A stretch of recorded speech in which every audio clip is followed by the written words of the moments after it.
Hello friends, कैसे हैं आप। मैं आरडी आप सभी का हार्दिक स्वागत करता हूं और मैं आपको आज बताऊंगा इंग्लिश अल्फाबेट यानी कि अंग्रेजी वर्णमाला से रिलेटेड जितनी भी प्रॉब्लम्स आपके वनडे कॉम्पिटिटिव एग्जाम्स में आती हैं उन सभी के लिए क्या ज़रूरी चीज़ें आपको सीखनी चाहिए, क्या इसमें क्रम होना चाहिए। तो ये सिलसिलेवार तरीके से हम अल्फ़ाबेट की जानकारियों को जानेंगे और उसके प्रश्नों को देखेंगे। बहुत सारे प्रश्न मैंने आपके लिए इस प्रकार से डिजाइन करे हैं कि अल्फाबेट की संपूर्ण जानकारियां भी उनके साथ साथ आपको मिल सकें। तो अंग्रेजी वर्णमाला रीजनिंग के लिए रीढ़ की हड्डी का काम करती है।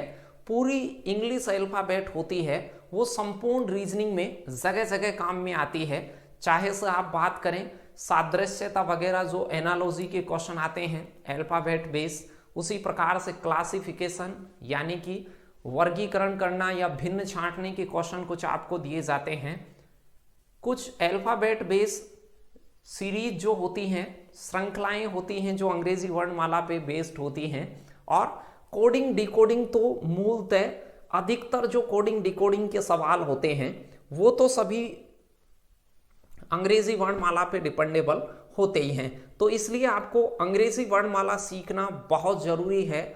और अंग्रेजी वर्णमाला से टाइप ऑफ क्वेश्चन होते हैं वो हजारों प्रकार के बन सकते हैं, लेकिन आप उसकी बेसिक और बुनियादी चीज़ों को थोड़ा अच्छे से देखें, अच्छी तरीके से याद करें तो उनका यूज़ आप जगह जगह ले सकते हैं। तो इसी क्रम में आगे बढ़ते हैं और हम सीखते हैं कि अंग्रेजी वर्णमाला में क्या चीज़ें आपके लिए इंपॉर्टेंट हैं और मैं आपको क्या दिखाऊंगा।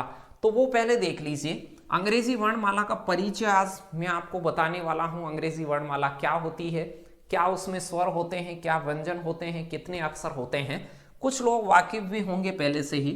पूर्वार्धांश क्या होता है, उत्तरार्धांश क्या होता है, उत्तरा और पूर्वा आधे आधे हिस्से, क्षैतिज और ऊर्ध्वाधर सिमिति क्या होती है, सिमेट्रिकल बातें करेंगे कि वर्टिकल और हॉरिजॉन्टल सिमेट्री क्या होती है, सममिति यानी कि समान रूप से दिखने वाले अक्षर जल में दर्पण में, इस प्रकार की कुछ चीजें करेंगे। दिशा तय करना सीखेंगे कि दायां बायां कैसे तय करते हैं। इंग्लिश अल्फाबेट में दाईं तरफ से क्या होता है, बाईं तरफ से क्या होता है, बिल्कुल बेसिक करेंगे। अक्षर की स्थितियों को और क्रमांक के बारे में जानेंगे कि 1 नंबर पे कौन आता है, 2 पे कौन आता है, इस प्रकार स्थिति और क्रमांक दोनों। कुछ जोड़े ढूंढना सीखेंगे, शब्द की संरचनाओं से रिलेटेड कुछ क्वेश्चंस हम लेंगे और सार्थक शब्द बनने वाले कुछ चीजें देखेंगे। इस क्रम में हम सारे टॉपिक को इसे समाप्त करेंगे। अलग से हम शब्दकोश वाला अलग से टॉपिक पढ़ा है हमने, और इससे शब्द से जो वर्ड फॉर्मेशन के जो क्वेश्चन होते हैं उसको भी मैंने अलग से लिया है। तो यहाँ केवल आपको अंग्रेजी वर्णमाला का बेसिक से जो क्वेश्चंस पूछे गए हैं वो प्लस उसका बेसिक शामिल करा है। चलिए तो अब कुछ जानते हैं इंग्लिश अल्फाबेट के बारे में। आप सभी जानते हो फर्स्ट क्लास से बहुत बार इंग्लिश अल्फाबेट आपने बोली है। छोटी क्लासों में भी आप जोर लगा लगा के आंखें बंद कर करके बोर्ड के सामने खड़े होकर और कई सारी चीजें कर करके आपने इंग्लिश अल्फाबेट बोली होगी। हमने भी खूब बोली है, आप में से भी बहुत सारों ने बोली होगी। तो इंग्लिश अल्फाबेट में 26 अक्षर होते हैं और इन 26 अक्षर में 5 स्वर होते हैं और 21 होते हैं जो रिमेनिंग वो व्यंजन होते हैं, कंसोनेंट होते हैं। स्वर कौन कौन से होते हैं, ए, ई, आई, ओ और यू, ये 5 स्वर होते हैं, ए, ई, आई, ओ, यू। और जो बाकी बच गए, जो बाकी ABCD में बच गए, बी बच गया, सी बच गया, डी बच गया, एफ बच गया, वो जो भी बच गए आपके पास 21, उसे कहते हैं व्यंजन कहते हैं। ए से लगाकर जेड तक की अल्फाबेट सब जानते हैं, ABCDEFGHIJ KLMNOPQRSTUVWXYZ। आराम से बोल सकते हैं। प्रयास करें कि इसे उल्टा बोलने का भी आप थोड़ा थोड़ा अभ्यास करें। जब भी बैठे रहें तो ऐसा उल्टा बोले, ऐसे लास्ट से कि भाई जेड होता है, फिर वाई होता है, फिर एक्स होता है, फिर डब्ल्यू होता है, फिर वी होता है, फिर यू होता है, फिर टी होता है, फिर एस होता है। ऐसे पीछे से भी इमेजिन करें, आपको बाहर अल्फाबेट दिखनी चाहिए। यदि आप ऐसे करेंगे बैठे बैठे तो बहुत बेटर आपकी थिंकिंग डेवलप होगी, दिमाग अच्छा चलेगा, बाकी सब्जेक्ट्स का भी दिमाग अच्छी कैचिंग पावर बढ़ाएगा। तो आप बैठे बैठे उनकी ऐसे कल्पना करें, बाहर लिख के नहीं, बाहर ऐसे करें कि ये जेड है, उससे पीछे वाई है, तो उनकी स्थिति का आपको बहुत अच्छा ज्ञान होगा। उसके बाद बात करते हैं अल्फाबेट के दो अर्धांश होते हैं। दो अर्धांश, एक पूर्वार्धांश, पहले वाले हिस्से को किसी भी टाइम पीरियड या किसी भी क्रम का आधा जो हिस्सा होता है, क्रम में आधा हिस्सा होता है, जो स्टार्टिंग आधा हिस्सा होता है, उसे कहते हैं पूर्वार्धांश। जो प्रथम हिस्सा होता है, प्रथम आधा हिस्सा, प्रथम आधे भाग को कहते हैं पूर्वार्धांश, पूर्वार्धांश कहते हैं उसे। और जो अंतिम आधा हिस्सा होता है, अंतिम आधा भाग होता है, उसे कहते हैं उत्तरार्धांश कहते हैं। तो उत्तरार्धांश और पूर्वार्धांश आप समझ गए होंगे। पूर्वार्धांश कहते हैं पहले आधे भाग को, और उत्तरार्धांश कहते हैं लास्ट वाले आधे भाग को। तो उत्तरा और पूर्वा समझ गए होंगे। जैसे आप किसी भी चीज को, जैसे महीने का लास्ट का जो 15 तारीख के बाद का जो हिस्सा होता है वो उत्तरार्धांश होता है, और 15 तारीख से पहले का जो हिस्सा होता है वो होता है पूर्वार्धांश। तो महीने वगैरह में कहीं भी उत्तरा पूर्वा आपने सुन भी रखा होगा। तो अंतिम जो उत्तरार्धांश होता है वो एन से जेड तक होता है। 26 अक्षर हो गए हैं इनमें। तो अब आप इस बात को अच्छे से नोट कर लें। कुछ जानकारियां आपको ये हो गई हैं कि सबसे पहला अक्षर होता है ए और अंतिम अक्षर होता है जेड। ए टू जेड होती है अंग्रेजी वर्णमाला। उसका जो पहला अर्धांश होता है वो ए से चालू होता है, एम पे खत्म होता है। उसका मिड लेटर होता है जी, यानी फर्स्ट अर्धांश होगा ए से लगाकर एम तक का। ए से एम तक हो गया है पहला अर्धांश। इसका बीच क्या होगा तो आप कहेंगे सर जी होगा। ये पहला अक्षर 1 नंबर वाला, और ये 13। पहले अर्धांश की जानकारी इस प्रकार से होनी चाहिए। जी होता है 7 नंबर का लेटर। तो ये नंबर वगैरह सब आप देखते रहें, सुनते रहें, तो आप इसे बहुत अच्छे से समझ जाएंगे। उसके बाद द्वितीय अर्धांश की भी आप इसी प्रकार से जानकारी रखें। द्वितीय अर्धांश होता है एन से लगाकर जेड तक के अक्षरों को, और इसका बीच जो होता है टी होता है। ये 14 नंबर से स्टार्ट होता है, 26 अक्षर होते हैं, तो 26 तक खत्म होता है। 26 अक्षरों के 13 के 2 सेट हो गए। पहले 13 अक्षर होंगे 1 से लगाकर 13 तक, अंतिम 13 होंगे 14 से 26 तक। टी हो गया 20, यानी कि 20 नंबर का लेटर हो गया टी। तो ये आसान सी बात है, इतना तो आपको पता ही चल गया है। फिर अल्फाबेट का बीच क्या होता है, ये तो बीच हो गया। द्वितीय अर्धांश का बीच है वो टी होता है। प्रथम अर्धांश का बीच होता है वो जी होता है। अंग्रेजी वर्णमाला का बीच क्या होता है? कोई आपसे ये पूछे कि अंग्रेजी वर्णमाला का बीच क्या होता है, अंग्रेजी वर्णमाला का बीच, तो आप कहेंगे इंग्लिश अल्फाबेट का बीच कोई भी नहीं होता है। यानी 26 अक्षरों का बीच कभी भी नहीं होगा। 26 अक्षर का बीच कुछ भी नहीं होता है। मान लो आपके पास में 2 व्यक्ति खड़े हैं, तो इनका बीच कोई नजर नहीं आएगा। बीच में किसी भी व्यक्ति को बीच नहीं मान सकते। 3 व्यक्ति खड़े होते तो बीच वाले को बीच मान सकते हैं।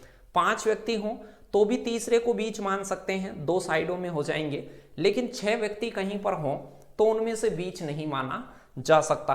तो अब आप ये समझे होंगे कि 26 अक्षर का कोई बीच नहीं होता है। 13 अक्षरों का बीच होगा।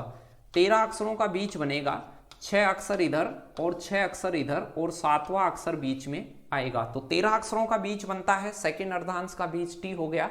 यहां भी पहले 13 का बीच बनेगा, 7वां अक्षर जी हो गया।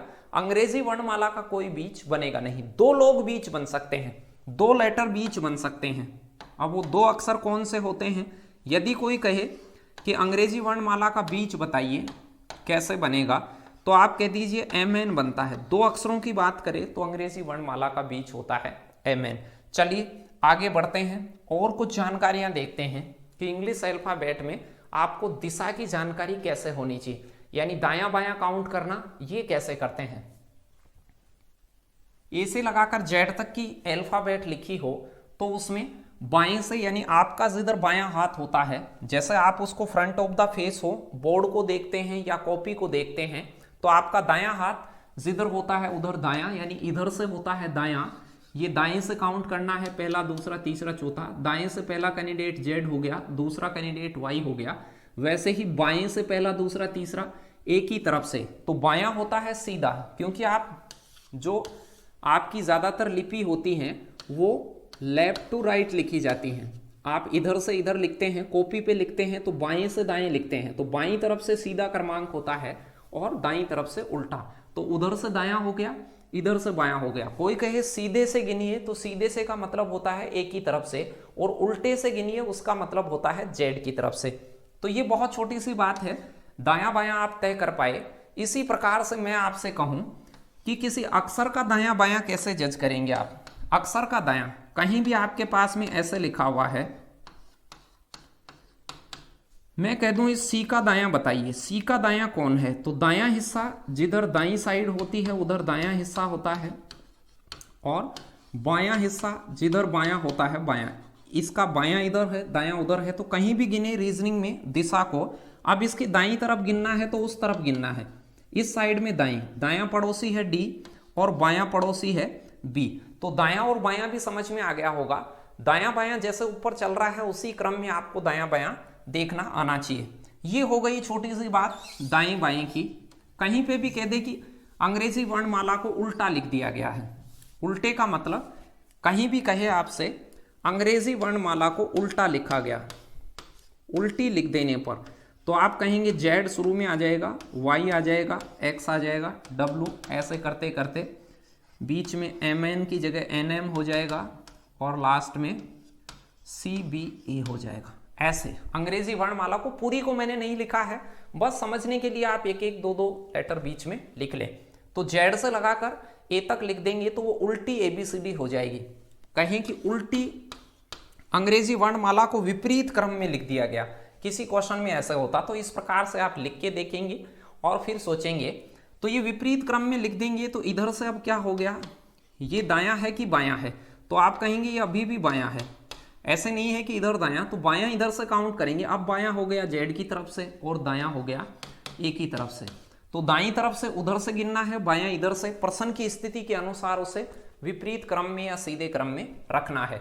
अब आप छोटे छोटे दो तीन बातें बताइए। यदि मैं आपसे कहता कि अंग्रेजी वर्णमाला को विपरीत क्रम में लिख देने पर कितने अक्षरों की स्थिति पहले जैसी रहेगी। विपरीत क्रम में पूरी को लिखा है, वहां से पूरी को पलट के विपरीत क्रम में लिख दिया, तो आप मुझे ये बताइए, ये पूरी अल्फाबेट ऐसे विपरीत क्रम में लिखा तो क्या कोई लेटर पहले वाली स्थिति में आएगा क्या, जो लेटर पहले था वहीं पर आएगा क्या। तो आप कहेंगे एक भी अक्षर सेम नहीं होता है। संपूर्ण अल्फाबेट को विपरीत क्रम में लिख देने पर कोई भी अक्षर पहले वाली स्थिति पर नहीं रहता है, सभी अक्षर अपना स्थान बदल लेते हैं। लेकिन कई बार कहता है कि प्रथम तथा द्वितीय अर्धांश को विपरीत क्रम में लिख दिया गया, को विपरीत क्रम में लिख दिया गया। ध्यान देना, प्रथम अर्धांश को और अंतिम को, यानी पहले 13 अक्षरों को उल्टा लिखा गया है। उल्टे का मतलब पहले था ए से एम तक थी और एन टू जेड। अर्धांश की बात हो तो ऐसे शो कीजिएगा आप, जब भी अर्धांश की बात आई तो दो टुकड़ों में अल्फाबेट को लिखें। पहले को उल्टे क्रम में लिखा गया तो अब कहेंगे एम यहाँ आ जाएगा और ए यहाँ, और जेड यहाँ आ जाएगा और एन यहाँ। तो अब कहें कितने अक्षरों का स्थान है परिवर्तित रहेगा, तो अर्धांशों को पलटाए तो आधे आधे को पलटना है, पूरी को पलटाए तो पूरी को एक साथ पलटना है। अब कौन सा अक्षर पहले वाली स्थिति में रहेगा, तो 13 अक्षरों का बीच होगा वो पलटेगा नहीं। मान लो 3 आदमी बैठे हों तो आप इस बीच वाले को पकड़ लीजिए, इसे उल्टा भी लिखेंगे तो भी ये बीच में ही रहेगा। तो उल्टा यदि सम संख्या में हो तो वो बदलेंगे सारे, विषम संख्या में हो तो बीच वाला नहीं बदलेगा। तो इसमें जी होगा वो अनचेंज रहेगा, और इसमें जो इसका बीच होता है टी 20 नंबर का लेटर होता है, जी 7 नंबर का होता है, तो टी होगा वो एज इट इज रहेगा। आसान सी बात है। तो आप ये जान पाए दायां किधर से होता है, बायां किधर से होता है, अक्षर का दायां बायां किधर से होता है, अंग्रेजी वर्णमाला को उल्टा लिख दें तो क्या होता है, और उसके साथ साथ ये जाना कि अर्धांशों को उल्टा लिख दें तो फिर क्या होता है। तो ये बिल्कुल आसान बातें हैं, ये कोई मुश्किल चीज़ें नहीं हैं। बस आपको अल्फ़ाबेट की जानकारियों को एक एक दो दो बार सुनना होता है, क्योंकि ये आपके लिए कोई नए नहीं है, अनजान नहीं है, सभी से ये सारी चीज़ें पहले से भी आपके जानकारी में होती हैं। बस इनको एक सिलसिलेवार तरीके से आपको ध्यान रखने की ज़रूरत है। चलिए क्वेश्चन जो है आगे जो जानकारी है वो ये है कि ABCDEFG ये सब जान चुके हैं। पहले जो 13 अक्षर मैंने अलग से दिखाए हैं और उनके G लगा हुआ है, बीच इनका G होता है और इनका बीच T होता है, ये आप जान पाए। A शुरुआती अक्षर होता है, M लास्ट वाला अक्षर होता है। अब मैं कुछ आपको इनके क्रमांक से रिलेटेड चीजें दिखाता हूं। क्रमांक से रिलेटेड चीजें तो अब मैं आपको दिखाता हूं कि कैसे अल्फाबेट के क्रमांक जो आपको याद करने हैं और वो याद हो जाएंगे। बहुत सारी चीजें आप देख चुके हो।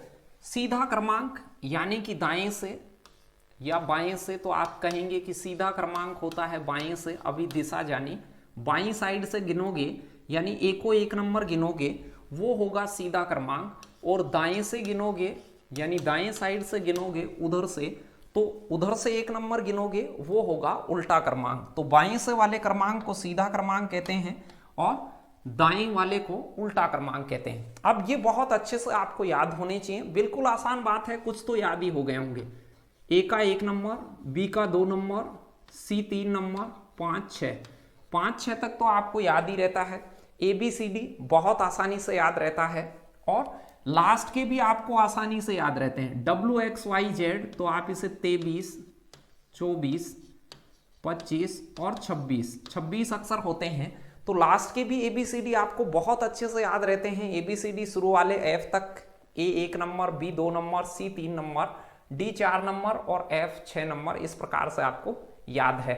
इसी प्रकार से WXYZ लास्ट के 4 लेटर भी आपको याद रहते हैं, 24 25 26 वो भी याद है। मैंने कहा इंग्लिश अल्फाबेट का जो बीच होता है वो 13वां अक्षर M और 14वां अक्षर N होता है। अर्धांश खत्म, अभी अर्धांश पढ़े थे, पहला अर्धांश M पे खत्म हो जाता है 13 पे, और द्वितीय अर्धांश N से चालू होता है और Z पे खत्म होता है। अर्धांशों को टुकड़े में भी ध्यान रखें तो 13 14 का पता है, MN है वो 13 14 है। फिर आपने पढ़ा था G इसका बीच होता है 7 और इसका बीच होता है T, वो T20, G7 और T20, G का भी पता चल गया और T का भी पता आपको चल गया। K होता है वो इंग्लिश अल्फाबेट का 11वां अक्षर होता है। 11वां अक्षर क्या होता है K, ऐसे भी आप खूब बार छोटे थे तब पहेलियां पूछते थे कि 11वां अक्षर कौन सा होता है, तो अल्फाबेट में 11वां अक्षर K होता है। 11वां अक्षर K होता है तो आप कह सकते हैं 11वां अक्षर K होता है। बहुत आसान सी बात है, K का भी क्रमांक याद हो गया होगा। बाकी आप इसे बीच बीच में से अपने नाम के लेटर और सारे, जैसे मेरा नाम R से चालू होता है तो R 18 होता है, ऐसे याद कर लें कि RD सर रामधन चौधरी यानी कि R से चालू होता है तो R कर लें। अपने नाम के सभी जो अक्षर हैं उन्हीं का आप क्रमांक पता कर लें। कैसे भी आप खेल खेल में उसे याद करने की कोशिश करें, ऐसे खुद अपने हिसाब से डिजाइन कर करके उसे याद कर लें। तो ये 9 नंबर, ये 10 नंबर, L होता है 12 नंबर, O होता है 15 नंबर, P 16, Q 17, ये कोई बड़ी बात नहीं है, आराम से आप इसे याद कर सकते हैं। कोई भी आपको कभी भी ऐसे कहे कि V का क्रमांक बताइए तो आप फुर्ती से बताएं कि V होगा 22 नंबर। कोई कहे T बताइए तो 20 नंबर, G बताइए 7 नंबर, M बताइए 13 नंबर, O बताइए 15, बीच बीच से लिखते रहें। कोई भी रैंडमली अक्षर ले कि भाई U बताइए, U कौन से पे, तो आप कहेंगे 21 पे। कोई कहे 17 पे क्या आएगा तो आप कहें Q आएगा। I कितना नंबर पे आएगा, 9 नंबर पे आएगा। ये सीधा क्रमांक आप बहुत फास्ट से याद करें। उल्टा क्रमांक, अब A का उल्टा क्रमांक होगा 26, उल्टे में मतलब 1 नंबर होगा Z का। यदि Z की तरफ से 1 गिनते हैं तो 1 नंबर होगा Z का। ये याद करने की जरूरत नहीं है, ये खुद ही याद हो जाएगा। B का नंबर होगा 25, ये खुद याद कैसे हो जाएगा? कुछ बच्चे सोच रहे होंगे सर ये खुद ही याद कैसे हो जाएगा? तो देखिए सीधा जो क्रमांक है, सीधा क्रमांक है प्लस जो उल्टा क्रमांक होगा, सीधे और उल्टे को आप जोड़ेंगे तो वो होगा 27, 27 बनेगा। इस बात को ध्यान रखें, मन में ही कैलकुलेट करें, लिख के नहीं। मैं कह दूं कि सीधा क्रमांक 1 है तो आप कहेंगे सर उल्टा क्रमांक आप 26 मान लीजिए तो 27 हो जाएगा। मान लो यहां 10 होता तो यहां आप क्या मान लें, तो आप कहते सर यहां 10 होता तो हम यहां पर 17 मान लेते, तो ये उल्टा क्रमांक 27 टोटल दे देता। तो सीधे क्रमांक और उल्टे क्रमांक को जोड़ेंगे तो 27 बन जाना चाहिए। तो 10 वाला जो लेटर होगा 17, मैं कहूं ये 5 है तो वो कितना होगा, तो आप कहेंगे 22, 22 और 5 27। तो सीधा क्रमांक याद है तो सीधे और उल्टे क्रमांक का जो टोटल होता है वो 27 होता है। किसी भी अक्षर का देख ले, 27 में से जो बच गया वो सीधे क्रमांक के अलावा उल्टा हो गया। तो ये उल्टे क्रमांक भी समझ में आ गए होंगे।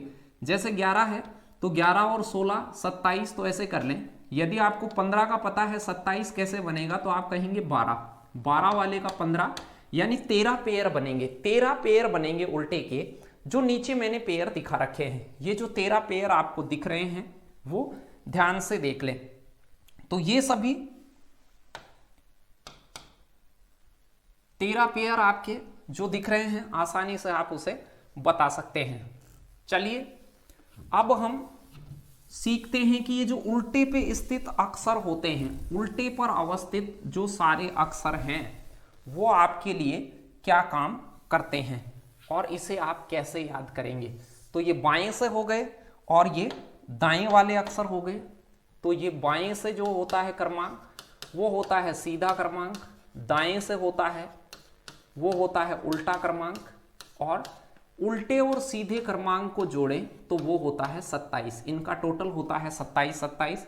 इन बातों की आप चर्चा कर चुके हैं। अब ध्यान से देखें, जो ये ABCDEFGKLM ये हैं, ये सारी चीजें आपके लिए क्या थी। अब इसमें उल्टे वाली चीजों को याद करें कि ए का उल्टा होता है जेड। ये कोडिंग वोडिंग सब में काम आएगा। कोडिंग में मैं डायरेक्ट चीजों को बोलूंगा, आप ये ध्यान रखें। ए को जेड कोड किया गया है तो उसका उल्टा है वो, बी को वाई, सी का एक्स। तो अब इन्हें आप ध्यान से याद करेंगे और बिल्कुल 13 जोड़े हैं ये, बिल्कुल इसी तरीके से याद कर सकते हैं। जी का उल्टा टी, टी का उल्टा जी, इसी प्रकार से आई का उल्टा आर और के का उल्टा पी, और इनको दिख गए होंगे ये जोड़े आपको।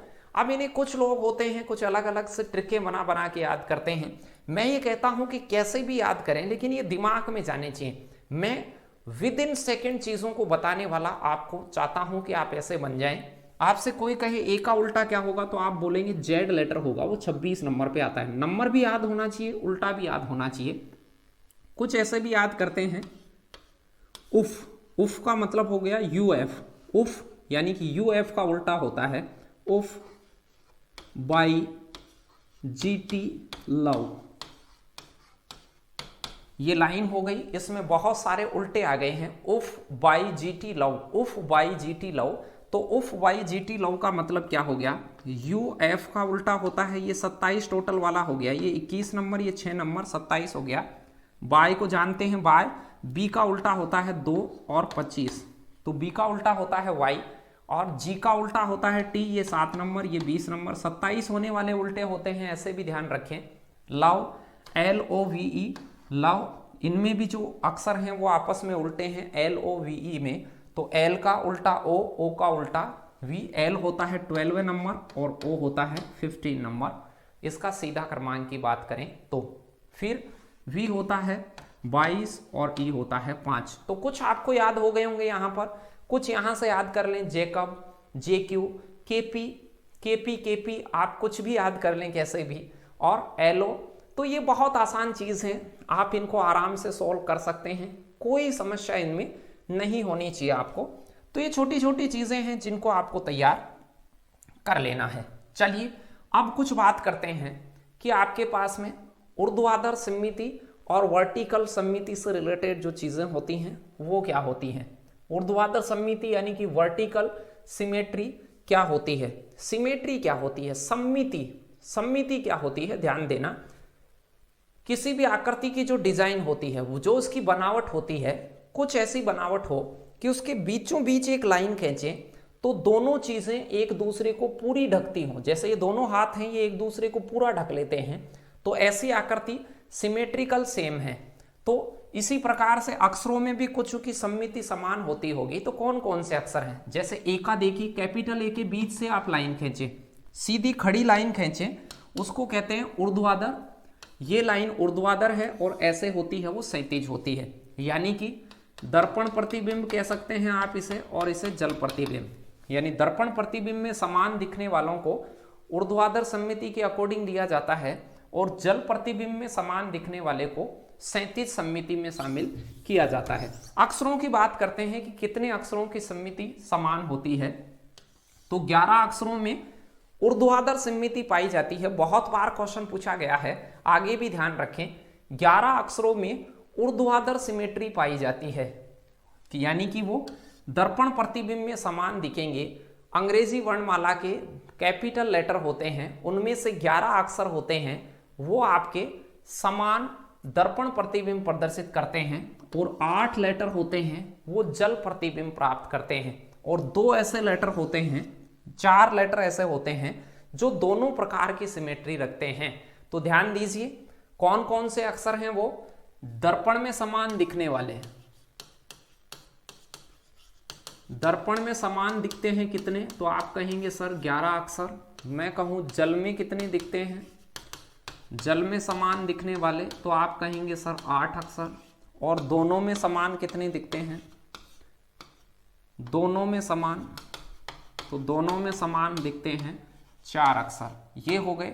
और अब बात करूं कौन कौन से अक्षर, तो याद करने का तरीका, ए हाई मोटू, ए हाई मोटू, मोटू, मोटू समझते हैं, हाई मोटू, और V W X Y. Y होता है वो ऐसे खड़ा, जो बड़े वाला वाई होता है बिल्कुल सीधा होता है और वो पलटेगा नहीं, कुछ लोगों को कंफ्यूजन हो। जल प्रतिबिंब में कौन से अक्षर होते हैं, वो 8 अक्षरों को याद करने का तरीका, कोची डेक्स, ऐसे याद कर लें, CKOCHI, कोची, और डेक्स, DEX, इस तरीके से याद करें, कोची डेक्स, तो इसे आराम से बता सकते हैं। दोनों में कौन सा होता है, हाई ऑक्स, हाई, और OX, हाई ऑक्स, ऑक्स यानी बैल होता है, हाई आप जानते ही हैं, हाई ऑक्स। तो मेरे हिसाब से आपके दिमाग में रहेंगे कि 11 अक्षर ऊर्ध्वाधर सिमेट्री रखते हैं, और 8 अक्षर होते हैं वो क्षैतिज सिमेट्री रखते हैं, और 2 अक्षरों में दोनों 4 अक्षरों में दोनों प्रकार की सिमेट्री पाई जाती है, HIOX में। तो ये दिख गए होंगे, याद भी हो गए होंगे। चलिए अब करते हैं अंग्रेजी वर्णमाला के टॉप IMP क्वेश्चन से सामना। तो वो कौन से क्वेश्चन होने वाले हैं अभी आपके सामने मैं लाऊंगा। अब इन जानकारियों को यूज करने वाली क्वेश्चन आपको मैं दिखाऊंगा, और आप धड़ाधड़ उनके उत्तर बताइए, बहुत मजा आने वाला है। अब आपको क्वेश्चन देखिए, आपके लिए बहुत ही सिलेक्टेड क्वेश्चन मैंने शामिल करे हैं, जिससे कि आपका दिमाग का सारा जो हिस्सा है वो एक्टिव हो जाए, अच्छे से आप एंजॉय भी करें, आपको बोरियत महसूस भी नहीं हो, और हंसते खेलते उन चीज़ों से बहुत सारी एक्स्ट्रा चीज़ें भी आप सीख पाएं। तो पहला क्वेश्चन आपकी स्क्रीन पे नज़र आ रहा है, और वो है अंग्रेजी वर्णमाला में ऐसे कितने अक्षर होंगे जिन्हें दर्पण में देखने पर समान दिखाई देंगे। अभी बात करी थी दर्पण में 11 अक्षर अंग्रेजी वर्णमाला के समान दिखाई पड़ते हैं। वो 11 अक्षर कौन कौन से हैं वो भी आपको मैंने अभी बताया था। ए हाई मोटू, ए हाई, ऐसे याद करें, ए हाई मोटू, MOTU, और VWXY, यहाँ तो क्रम से ही है, टी के बाद तो क्रम से ही है, लेकिन ऐसे याद कर लें, ए हाई मोटू VWXY। तो चल गया होगा, 11 अक्षर समान दिखाई देते हैं। जल में पूछता तो 8 अक्षर होते हैं, कोची डेक्स, जल में 8 होते हैं और दोनों में 4 होते हैं, इसका आप अवश्य ध्यान रखें। दूसरा क्वेश्चन देखिए, निम्नलिखित में से किन अक्षरों में क्षैतिज और ऊर्ध्वाधर सममिति पाई जाती है। दोनों प्रकार की रेखाएं हैं, क्षैतिज और ऊर्ध्वाधर अभी बताया था, जो जल में भी समान दिखे और दर्पण में भी समान दिखे। दर्पण और जल दोनों में समान दिखता है, उसमें दोनों सममितियां पाई जाती हैं। यानी किसी भी अक्षर के 2 टुकड़े करें, यूं बीचों बीच से खड़ी लाइन खींचें और बीचों बीच से ऐसे लेटी हुई लाइन खींचें, तो उसके बराबर हिस्से हों तो उसमें दोनों सममितियां हैं। तो अब देख लीजिए, यहां से y को आप जल में देखेंगे तो ये उल्टा हो जाएगा, तो y में दोनों सिमेट्री नहीं है, ना ही a में है, क्योंकि a को भी जल में देखेंगे तो ये उल्टा हो जाएगा। c को कांच में देखेंगे तो वो उल्टा हो जाएगा, c को कांच में देखेंगे तो पलट जाएगा। लेकिन x देखिए, x में दोनों प्रकार की सिमेट्री हैं, ये दर्पण में भी ऐसा ही दिखेगा और जल में भी सेम दिखेगा, यानी कि A option is the right answer. दोनों प्रकार की सममिति रेखाएं किसमें थी?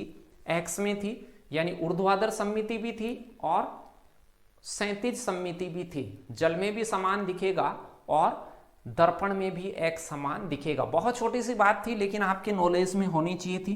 कई बार इतना छोटा क्वेश्चन भी गलत हो जाता है क्योंकि आप उसमें छोटी मोटी जानकारियों को कई बार ट्रेस नहीं करना जानते हैं। तीसरा क्वेश्चन देखिए, ये तो आसान है, लेटर काउंटिंग का है, अक्षरों की गिनती करनी थी। दिए गए शब्द में अक्षरों की संख्या हर विकल्प में अक्षरों के सामने दी गई है, उसके सामने अक्षरों की संख्या दी गई है, सही विकल्प चुनिए। प्रश्न कह रहा है एम 2 बार है क्या? तो आप कहते एम 1 बार यहाँ है, ये बिल्कुल एम 2 बार है। सभी ऑप्शनों में 2 बार है तो सभी ऑप्शन सही हैं अभी तो। फिर ई को काउंट कीजिए, 1 बार, 2 बार, 3 बार, ई 3 बार है। तीनों ई को मैं काट देता हूँ, 3 बार है तो यहाँ 2 बार है, पहला ऑप्शन गलत। सी ऑप्शन में भी 2 बार है, सी ऑप्शन भी गलत। ई 3 बार यहाँ है, 3 बार यहाँ है, 3 बार काउंट करना है आपको, सिंपली देख के भी काउंट कर दें, पेन वेन की जरूरत ही नहीं है। 2 ऑप्शन यहाँ से कैंसिल हो गए हैं। फिर देखिए ए को काउंट कीजिए तो ए एक ही बार है, यहाँ भी ए एक ही बार है, यहाँ भी एक ही बार है। फिर एस को काउंट कीजिए, एस 2 बार है, एस ऊपर कितनी बार है? 2 बार, तो यहाँ 2 बार है, यहाँ एक ही बार है, तो बी ऑप्शन को कैंसिल आउट कीजिए। डी ऑप्शन आपका राइट आंसर था। जहां आपको निश्चित हो जाए वही क्वेश्चन को छोड़ दें, पूरे को गिनने की जरूरत नहीं है। अभी आप पूरा भी गिन सकते हैं, प्रैक्टिस में है। अक्षरों की संख्या को गिनना था, समझ गए होंगे। इसके ऊपर कुछ लिखा हुआ नहीं हो, कई बार डायरेक्ट ऐसे ही क्वेश्चन आता है, तो इस प्रकार का फॉर्मेट दिखे तो डायरेक्ट अक्षरों को आपको काउंट करना है। चलिए नेक्स्ट क्वेश्चन की ओर चलते हैं। चौथा क्वेश्चन क्या कह रहा है, ध्यान से देखिए। आईएएस प्रीलिम्स 2019 में आपसे पूछा बी के आगे, बी के आगे यानी कि बी समेत, बी समेत यानी कि एबीसीडी में ए, बी समेत अंग्रेजी वर्णमाला का प्रत्येक एकांतर अक्षर छोटे अक्षर यानी लोअर केस में लिखा जाता है। बी समेत लोअर केस में, यानी कि बी समेत तो बी छोटा आएगा, फिर एकांतर अक्षर यानी कि सी बड़ा आएगा, फिर डी होगा वो छोटा आएगा, एकांतर अक्षर एक छोड़कर एक अक्षर बड़ा छोटा लिखा जाता है। बी समेत यानी बी से चालू करना था और एक बड़ा एक छोटा ऐसे लिखना था। तो बी से मैंने छोटा, फिर सी बड़ा, फिर डी छोटा, ई बड़ा और एफ छोटा आएगा, एफ छोटा और जी बड़ा, एच छोटा आएगा। ऐसे करते करते जेड तक लिखेंगे। तो अब आपसे क्या कहा है, सारी एबीसीडी लिखने की जरूरत नहीं थी, प्रश्न में जो जरूरी चीजें हैं वो ही लिखनी थी। प्रश्न की सुनिए, प्रश्न क्या कह रहा है। शेष अक्षरों को बड़े में लिखा जाता है और बी से चालू करते हुए छोटे में, ये बात समझ गए हैं। तो फिर देखिए आगे कह रहा है, तो वर्ष के उत्तरार्ध के प्रथम मास में, वर्ष के उत्तरार्ध के प्रथम मास में, उत्तरार्ध क्या होता है ये मैंने सिखाया। किसी भी क्रम में या किसी भी श्रृंखला में आधा हिस्सा होता है, पहले वाला वो पूर्वा अर्धांश कहलाता है और लास्ट वाला आधा हिस्सा होता है वो अर्धांश कहलाता है, वो उत्तरा अर्धांश की कैटेगरी में आता है। तो जो वर्ष होता है उसमें 12 महीने होते हैं, अंतिम 6 महीने और प्रथम 6 महीने। तो जो अंतिम के 6 महीने होते हैं उसे कहते हैं उत्तरा अर्धांश। उत्तरा कहते हैं अंतिम वाले को और पूर्वा कहते हैं पहले वाले को। तो उत्तरा अर्धांश का प्रथम महीना, तो प्रथम महीना होता है जुलाई। अब जुलाई को कैसे लिखेंगे, प्रश्न ये पूछ रहा था कि जुलाई को कैसे नोट करेंगे ये बता दीजिए। तो अब देखिए जे होता है, अब जे छोटा लिखा जाएगा, बड़ा आपको सारा लिख के देखेंगे तब पता चलेगा, लेकिन ध्यान से देखें। 1 नंबर है वो बड़ा है, 2 नंबर है छोटा है, 3 नंबर बड़ा है, 4 नंबर छोटा है, 5 नंबर बड़ा है, 6 नंबर छोटा है। यानी कि सम संख्या वाले छोटे आ रहे हैं, सम क्रमांक वाले छोटे आ रहे हैं। क्रमांक आपको याद है ही, सम क्रमांक छोटा है और विषम क्रमांक बड़ा है, विषम क्रमांक बड़ा है। तो ऐसे बगैर पेन ही कर देते। जे का नंबर होता है, ये रोल नंबर ढंग से याद करें, जे का नंबर होता है 10, U का नंबर होता है 21, L का नंबर होता है 12 और Y का नंबर होता है 25। अब मैं कह सकता हूँ J है वो 10 नंबर पे है तो छोटा आएगा, J लिखा जाएगा छोटा, U लिखा जाएगा बड़ा क्योंकि 21 पे है, विषम संख्या वाला बड़ा, सम संख्या वाला छोटा, 12 जो है सम संख्या में है L और 25 विषम संख्या में है बड़ा। J छोटा, U बड़ा, L छोटा और Y बड़ा। D option is the right answer. बहुत छोटी सी बात थी, ये टीचर्स की भी बात नहीं थी, ना कोई समझने की बात थी, आप कैसे भी कर देते। 30-35 सेकेंड का मैक्सिमम टाइम लगता क्वेश्चन को सोल्व करने में। चलिए नेक्स्ट क्वेश्चन की ओर चलते हैं। अगला 5वां क्वेश्चन आपके लिए क्या है।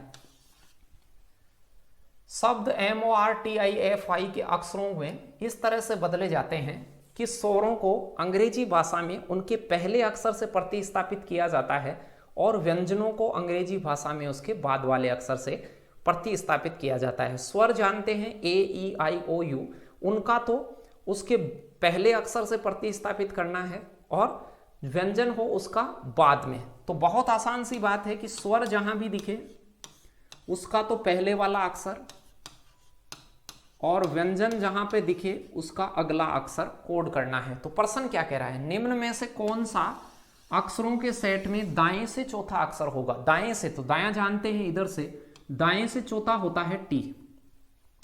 गौर से देखें, दाएं से चौथा हो गया टी। टी उत्तर नहीं बताना है, टी कैसा है सबको नहीं बदले, आप प्रश्न में जो जरूरी चीजें हैं उतनी ही चीजों को बदले। दाएं से चौथे अक्षर का उत्तर बताना है, तो दाएं से चौथा है टी। टी को कैसे बदला जाएगा, टी है व्यंजन, तो व्यंजन है तो उसके बाद का अक्षर लेना है। तो टी एक व्यंजन है तो टी के अगला अक्षर क्या होता है, आप कहेंगे यू। तो यहां पर बदलाव के बाद में क्या आ जाएगा, यू आ जाएगा। तो डी ऑप्शन आपका राइट आंसर होता।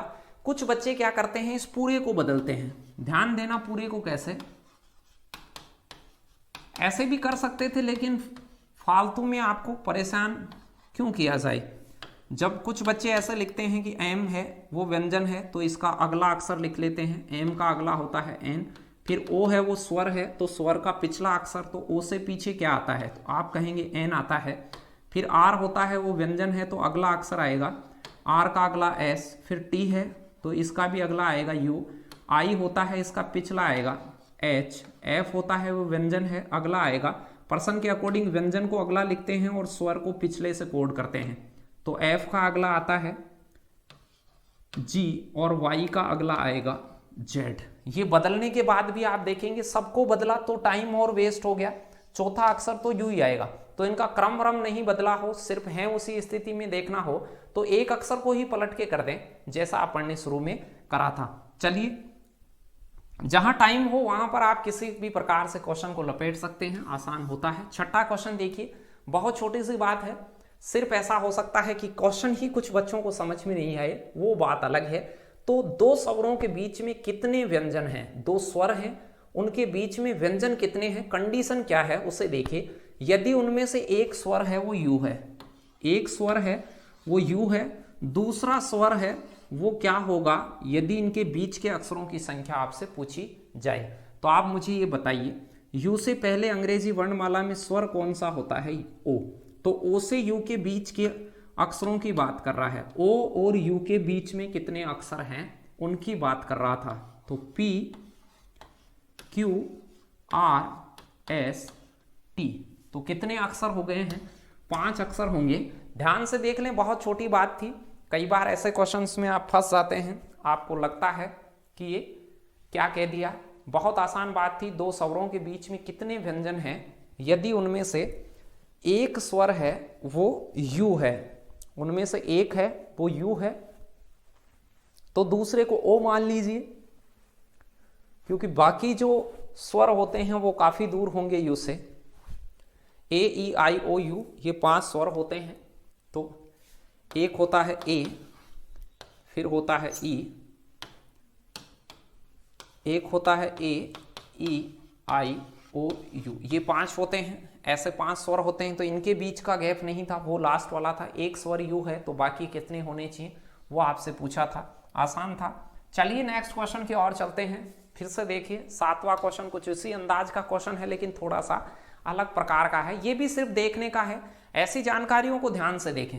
प्रश्न क्या कह रहा है कि ये जो आपको एक श्रृंखला सी दी गई है, लेटर्स के क्रम दिए गए हैं, उनमें कितने स्वर ऐसे हैं, कितने स्वर ऐसे हैं, यानी इससे स्वर देखने हैं। स्वर कहते हैं ए ई आई ओ यू को, ए ई आई ओ यू को, ए ई आई ओ यू पे ही रुकें आप, जिनके पूर्व में, जिनसे पहले स्वर नहीं है, पहले स्वर नहीं होना चाहिए, यानी कि व्यंजन चलेगा, खाली स्थान हो वो चलेगा, संख्या हो चलेगी, लेकिन स्वर नहीं चलेगा। कह रहा है बाद में एक व्यंजन होना जरूरी है, बाद में कंसोनेंट होना जरूरी है और शुरू में स्वर नहीं होना चाहिए। इस कंडीशन को आप जांचिए। अब देखिए आप कहाँ रुकेंगे, केवल स्वर पे रुकेंगे। तो स्वर कौन है, ए है, इसके पीछे आपने कहा स्वर नहीं है, बिल्कुल सही है, और इसके बाद में व्यंजन, एक तो हो गया। ये पहली कंडीशन समझ में आ गई होगी, इसे काउंट करेंगे क्योंकि इसके पहले स्वर नहीं है। स्वर के अलावा कुछ भी हो, खाली हो, कुछ भी हो, कंसीडर करते।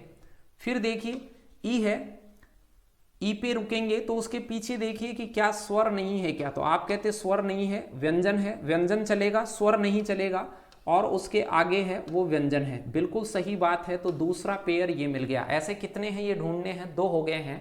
फिर आगे रुकिए, ई पे रुके तो इसके पहले व्यंजन है, मतलब स्वर नहीं है, तो ये कंडीशन सही है, और इसके आगे है वो आप कह रहे हैं कि व्यंजन है, तो तीसरा भी मिल गया है। आराम से, बहुत आसान था। आगे चलिए, आई, इसके पहले व्यंजन है, आगे स्वर है, आगे स्वर नहीं चाहिए तो आई का गलत हो जाता, आई को कुछ नहीं ढूंढना था। ओ से पहले स्वर है तो ओ से भी नहीं था, स्वर नहीं होना चाहिए, पीछे व्यंजन चलेगा, और आगे व्यंजन निश्चित तौर से होना चाहिए, ये कह रहा है। ए के देखिए, पीछे तो स्वर नहीं है, बिल्कुल सही है, लेकिन आगे स्वर है, आगे व्यंजन होना चाहिए, तो ये भी गलत हो गया, ये भी नहीं आता। ना ही यू के पीछे आता, तो ए ई आई ओ यू को चेक करते, यहां भी नहीं आया। फिर देखिए आई, आई के पीछे व्यंजन स्वर नहीं है, सही है, लेकिन आगे स्वर है, तो ये आई भी गलत हो जाता। इससे पहले ई को जांचते तो ई से पहले ये है, ई को भी जांचेंगे और आई को भी जांचेंगे, दोनों को इस कंडीशन में जांचेंगे, तो यहां भी नहीं था। यहां देखिए ई को देखते तो इससे पहले स्वर नहीं है, तो ई से पहले व्यंजन आएगा, चलेगा काम, और आगे व्यंजन है, ये चौथा था। फिर यहां देखिए इसके आगे स्वर है तो ये भी नहीं चलता, ओ के पीछे स्वर है, ये भी नहीं चलता। तो कितने हो जाते आपके पास, 4 ऐसे हो जाते। ध्यान से देखिए, ये खुद की ही ढूंढने की बात है, मैंने बता दी है गलतियां क्या कर सकते हैं आप इसमें। तो आगे और पीछे, एक स्वर के पीछे की ओर स्वर नहीं होना चाहिए और आगे की ओर व्यंजन होना जरूरी है, ये प्रश्न ने कहा था, और उसके अकॉर्डिंग आप ये पेयर ढूंढते तो ऐसे पेयर आपको 4 मिलते क्वेश्चन नंबर 7 में। चलिए बढ़ते हैं आगे की ओर कि नेक्स्ट क्वेश्चन आपके लिए क्या है। क्वेश्चन नंबर 8वां, 8th नंबर का क्वेश्चन है, आपको ए से लेकर जेड तक की वर्णमाला दी गई है। ए से लेकर जेड तक की वर्णमाला दी गई है। जी और यू के एकदम बीच में आने वाला अक्षर कौन सा है, जी और यू के एकदम बीच में आने वाला। देखिए बीच निकालने वाली चीज ध्यान देना, चुटकियों में निकालेंगे, सेकंडों में निकालेंगे। बीच के काफी सारे क्वेश्चन आए हैं, 3 बार आया हुआ है ये रेलवे के अंदर। तो जी का क्रमांक लिख लीजिए आप, जी का क्रमांक आप कहेंगे सर 7 होता है, जी 7 नंबर का अक्षर होता है, और यू होता है 21। जब भी कोई 2 अक्षरों का बीच निकाले तो उनके क्रमांक लिख लें। क्रमांक हो गया 7 और 21, तो जी का और यू का आप क्रमांक निकाल के जोड़ें और उसमें 2 का भाग दे दें, बीच आ जाएगा। समझ गए होंगे बीच कैसे। तो जी का क्रमांक होता है 7, यू का क्रमांक होता है 21, जोड़ के भाग देंगे तो 28/2 आएगा। ऐसे जोड़ के भाग दे दें, 14 नंबर का अक्षर बीच होगा, तो 14 नंबर का अक्षर होता है एन। एन इनका क्या होगा, बीच होगा। अल्फाबेट लिखे नहीं, लिखेंगे तो भी 12-15 सेकंड में आप अल्फाबेट को लिख सकते हैं, 15-20 सेकंड हार्डली खर्च होंगी, क्योंकि 26 अक्षर होते हैं, कैसे भी आप निकाल सकते हैं। तो ये समझ पाए होंगे, बीच जब भी निकालें। जैसे मान लो मैं आपसे कहता कि आप हमें ये बताइए कि सी का और ओ का बीच बताइए, इनका बीच क्या होगा। तो सी होता है 3 नंबर का लेटर, ओ होता है 15 नंबर का लेटर, दोनों को जोड़ते और 2 का भाग देते। 15 और 3 18, 18 में 2 का भाग देता तो आ जाता 9। अब 9 कौन सा अक्षर होता है, 9 बराबर होता है आई, 9 बराबर होता है आई। सी और ओ का बीच होगा आई, तो बीच निकालना आ गया होगा। इनके क्रमांक डायरेक्ट 7 नंबर 21 नंबर दोनों को जोड़ते तो 28 नंबर हो जाता, 28 में 2 का भाग देके बीच प्राप्त करते 14 number. N is the right answer, A option. चलिए एक और क्वेश्चन जो दिखाता हूं मैं इसी प्रकार का, ये भी रेलवे ने पूछा हुआ है, यहां थोड़ा सा ध्यान देने की बात है। वैसा ही क्वेश्चन है, कौन सा वर्ण है एच व एस के ठीक बीचों बीच स्थित है, एच और एस के ठीक बीचों बीच। अभी मैंने कहा इनके क्रमांक नोट करिए, 8, एस होता है 19, 8 को और 19 को जोड़ के 2 का भाग दे दीजिए, सीधे क्रमांक को जोड़ के 2 का भाग देने से बीच वाले का क्रमांक आता है 19 और 8 होता है 27, 27 में 2 का भाग देता हूं तो 13.5 आएगा। 13.5 क्रमांक पे कोई लेटर नहीं होता है, तो आप कहेंगे कोई भी वर्ण नहीं, क्योंकि देखिए लिख के भी आप इसे देख सकते हैं, ध्यान देना, एच और एस के बीच में। ऐसा क्यों? एच और एस के बीच की जो बात करें तो एच के बाद में आई आता है, J K L M N O P Q R S, 3 3 6 3 3 9, 10 व्यक्ति बीच में है तो बीच कहीं नहीं बनेगा। यहां एम से आगे और एन से पहले बीच बनेगा, तो जब भी ये क्रमांक है ये सम संख्या में टूटकर नहीं आएगा तो बीच वाला अक्षर बनेगा नहीं। तो 27 में 2 का भाग 13.5 पे बीच आएगा तो कोई सा अक्षर वहां होगा नहीं, तो 13.5 पे क्रमांक पे कोई वर्ण नहीं होगा, या तो 13 ही होना चाहिए या 14 ही होना चाहिए। तो ये समझ गए होंगे। यहां मान लो टी होता या वी होता, वी होता, एच की जगह वी होता तो यहां हो जाता 22, 22 और 8 कितना हो जाता, 22 और 8 30 हो जाता, फिर यहां 15 आता, फिर 15 ओ को बता देते, तब तो बीच आता। लेकिन यहां पर एस दिया था पर्सन ने, तो एस के हिसाब से बीच नहीं आता। चलिए नेक्स्ट क्वेश्चन के भी और चलते हैं। अंग्रेजी वर्णमाला सीखने वाला, बहुत अच्छा क्वेश्चन आया हुआ है, 2 बार ये परीक्षाओं में पूछा हुआ है। कई बार ऐसे छोटे सवाल पे भी आपकी नजर नहीं होती है, परीक्षा में फंस जाते हैं, गलत कर बैठते हैं। आप खुद वीडियो को पॉज करके मन में सोचिएगा कि इसका उत्तर क्या होना चाहिए और कितनी देर में आपने इसको खोजा, यदि ये क्वेश्चन आपके लिए नया है तो। 10वां क्वेश्चन, एक अंग्रेजी वर्णमाला सीखने वाला छोटा बच्चा है। अंग्रेजी वर्णमाला को एक बच्चा सीख रहा है, हमने भी सीखी होगी, याद होगा आपको बहुत अच्छे से। सीधी रेखाएं खींच सकता है, केवल सीधी रेखाएं खींच सकता है, वो गोल नहीं खींच सकता, वक्राकार टेढ़ी मेढ़ी नहीं खींच सकता, केवल स्ट्रेट लाइन सीधे डंडे खींच सकता है वो। तो कितने अक्षरों को लिख सकता है और कितनों को नहीं लिख सकता? सीधी रेखा से, कुछ सीधी रेखा वाले होते हैं और कुछ वक्राकार या थोड़ी गोलाई लिए हुए हैं, थोड़ा गोलाई में लिखते हैं वैसे होते हैं। तो ऐसे कितने होते हैं? तो सीधी रेखा से आप ए को बना सकते हैं, आप कहेंगे बिल्कुल ए को बना सकते हैं, ऐसे सीधी रेखाओं से बना पाएगा ए को। फिर बी को तो वो नहीं बना पाएगा क्योंकि बी में आपको ऐसे थोड़ा सा गोल चाहिए। फिर सी को भी नहीं बना पाएगा, डी को भी नहीं बना पाएगा, ई को बना देगा, ई को बना देगा आराम से ई। फिर एफ को भी बना देगा लेकिन जी को नहीं बना पाएगा, एच को बना देगा, आई को बना देगा लेकिन जे को नहीं बना पाएगा, जे में थोड़ा सा मुड़ाव होता है। फिर के को बना देगा, एल को बना देगा, एम को बना देगा, एम के बाद में एन को बना देगा लेकिन ओ को गोल करना पड़ेगा, ओ, पी को भी गोल करना पड़ेगा, क्यू, आर को भी गोल करना पड़ेगा, एस को भी गोल करना पड़ेगा, टी को लाइनों से बना देगा। फिर यू, वी को बना देगा, वी को, डब्ल्यू, एक्स, वाई और जेड। तो आप समझ पाए होंगे कौन से अक्षर गोलाकार से बनते हैं और कौन से गोलाकार से नहीं बनते हैं। तो आप ये कहेंगे 15 अक्षर होते हैं वो सीधी रेखाओं से बनते हैं और जो 11 अक्षर होते हैं वो गोल रेखाओं से बनते हैं। ए ऑप्शन इसका राइट आंसर होता। आसान था, एक आध बार सुनी हुई बात होनी चाहिए, वरना परीक्षा में ऐसे प्रश्नों में थोड़ा सा टाइम लग जाता है, आप ऊपर पीछे कंफ्यूजन रहते हैं आप। तो छोटी सी बात थी, कर सकते हैं ऐसी बात को। तो चलिए अगले क्वेश्चन की ओर चलते हैं। यदि वर्णमाला के अंतिम अर्ध वर्णों को लास्ट वाला आधा, वर्णमाला होती है ए से एम और एन टू जेड, ये हो गई। अब इसके अंतिम अर्धवर्णों को, तो अंतिम अर्धवर्णों को मतलब शुरुआत वालों को तो ऐसे ही रखना है, अंतिम अर्धवर्णों को उलट दिया जाए। अंतिम अर्धवर्णों को उलट दिया है मैंने, एन की जगह जेड, लास्ट वाले अर्धांश को पलटा है, ये पलट दिया जाए तो किस वर्ण की स्थिति वही रहेगी अर्ध में, अगले हिस्से में। तो मैंने कहा था ये 13 अक्षर होते हैं और पहले वाले 13 होते हैं, इसका बीच होता है जी और इसका बीच होता है टी। यदि आप 13 अक्षरों के बीच को पकड़ लें और सबको पलट के लिख दें तो जो 7वां अक्षर है वो बीच में ही रहेगा, यानी उसकी स्थिति बदलेगी नहीं। तो मैंने ये पलटना बताया था कि अर्धांशों का बीच यदि अर्धांशों को पलटे तो उनका बीच कभी भी नहीं पलटेगा। तो इसका बीच टी होता है वो 20 नंबर वाला होता है, तो टी जो लेटर होगा वो बिल्कुल भी नहीं बदलेगा। कुछ ऐसा डायरेक्ट ही पता होना चाहिए कि 13 को बदलेंगे, या कुछ बच्चे ऐसा लिख के करते हैं कि सर लास्ट वालों को NOPQR ऐसे लिख लें क्या, STUVWXYZ,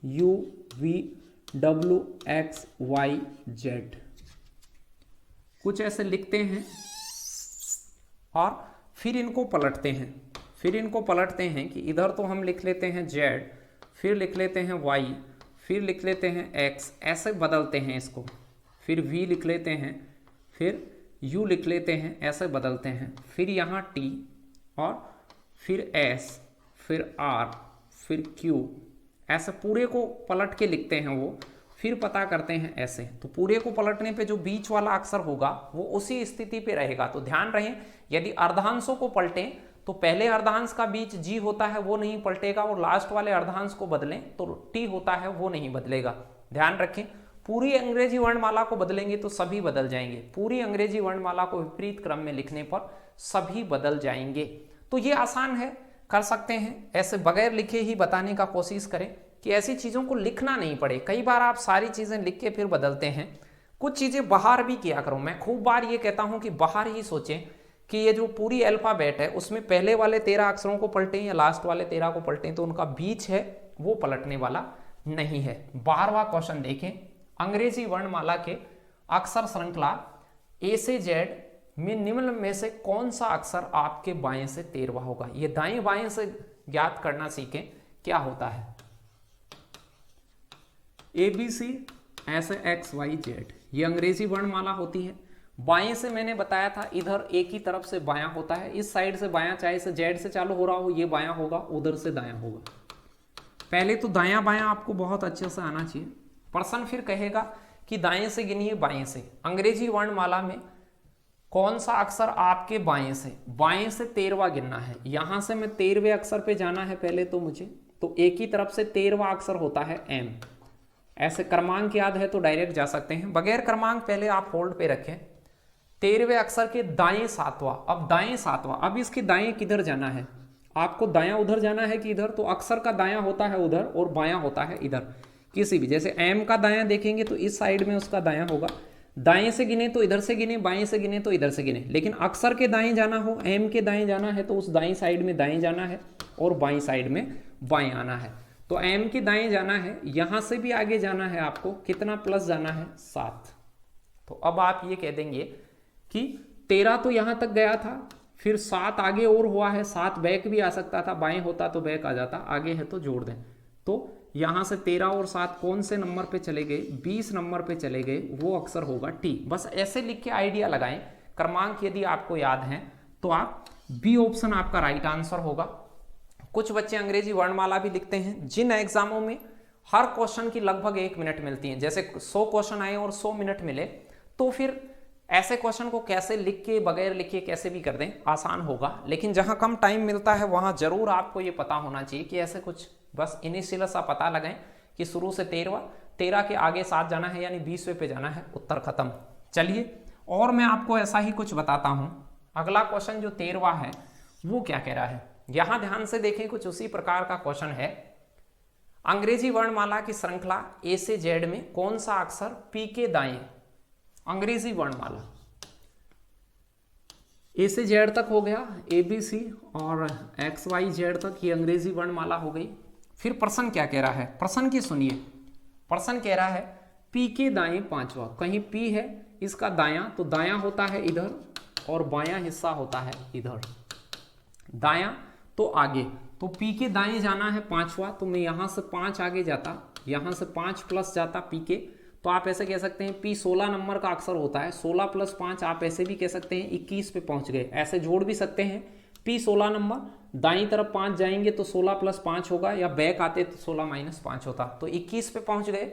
फिर कह रहा है उसके बाएं से 8वां अक्षर, उसके बाएं, 5वें के बाएं। अब बायां होता है वापस आना है, तो दूसरी स्थिति में आपको वापस आना है, यहां से 8 बैक आना है, 8 बैक आना है। तो 8 बैक आएंगे तो 5 तो ये बैक हो जाएंगे, 3 और बैक हो जाएंगे, तो आप कहेंगे 13वां अक्षर, और 13वां अक्षर क्या होता है? एम।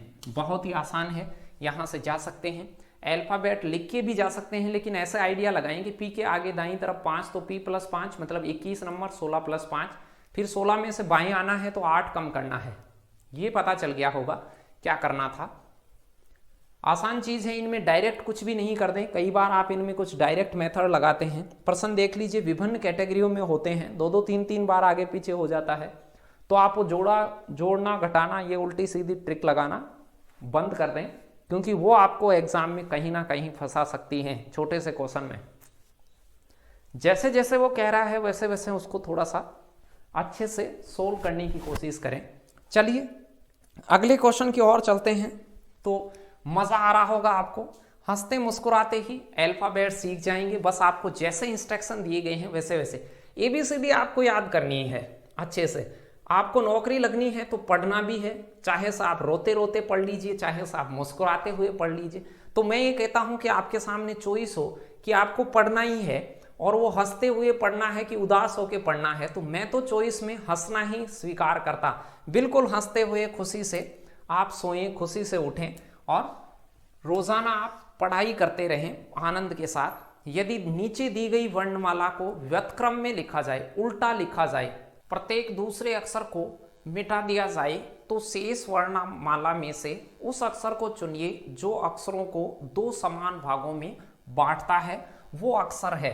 ऐसे आपसे पूछा था। देखिए क्वेश्चन क्या कह रहा है, ये जो वर्णमाला है इसको Z की तरफ से लिखना है। आप Z की तरफ से नहीं भी लिखें तो भी काम चल जाता, क्योंकि कई बार आप Z की तरफ से इसे लिख लेते हैं कि Z Y X, ऐसे करते करते आप उसे A तक लिख लेते।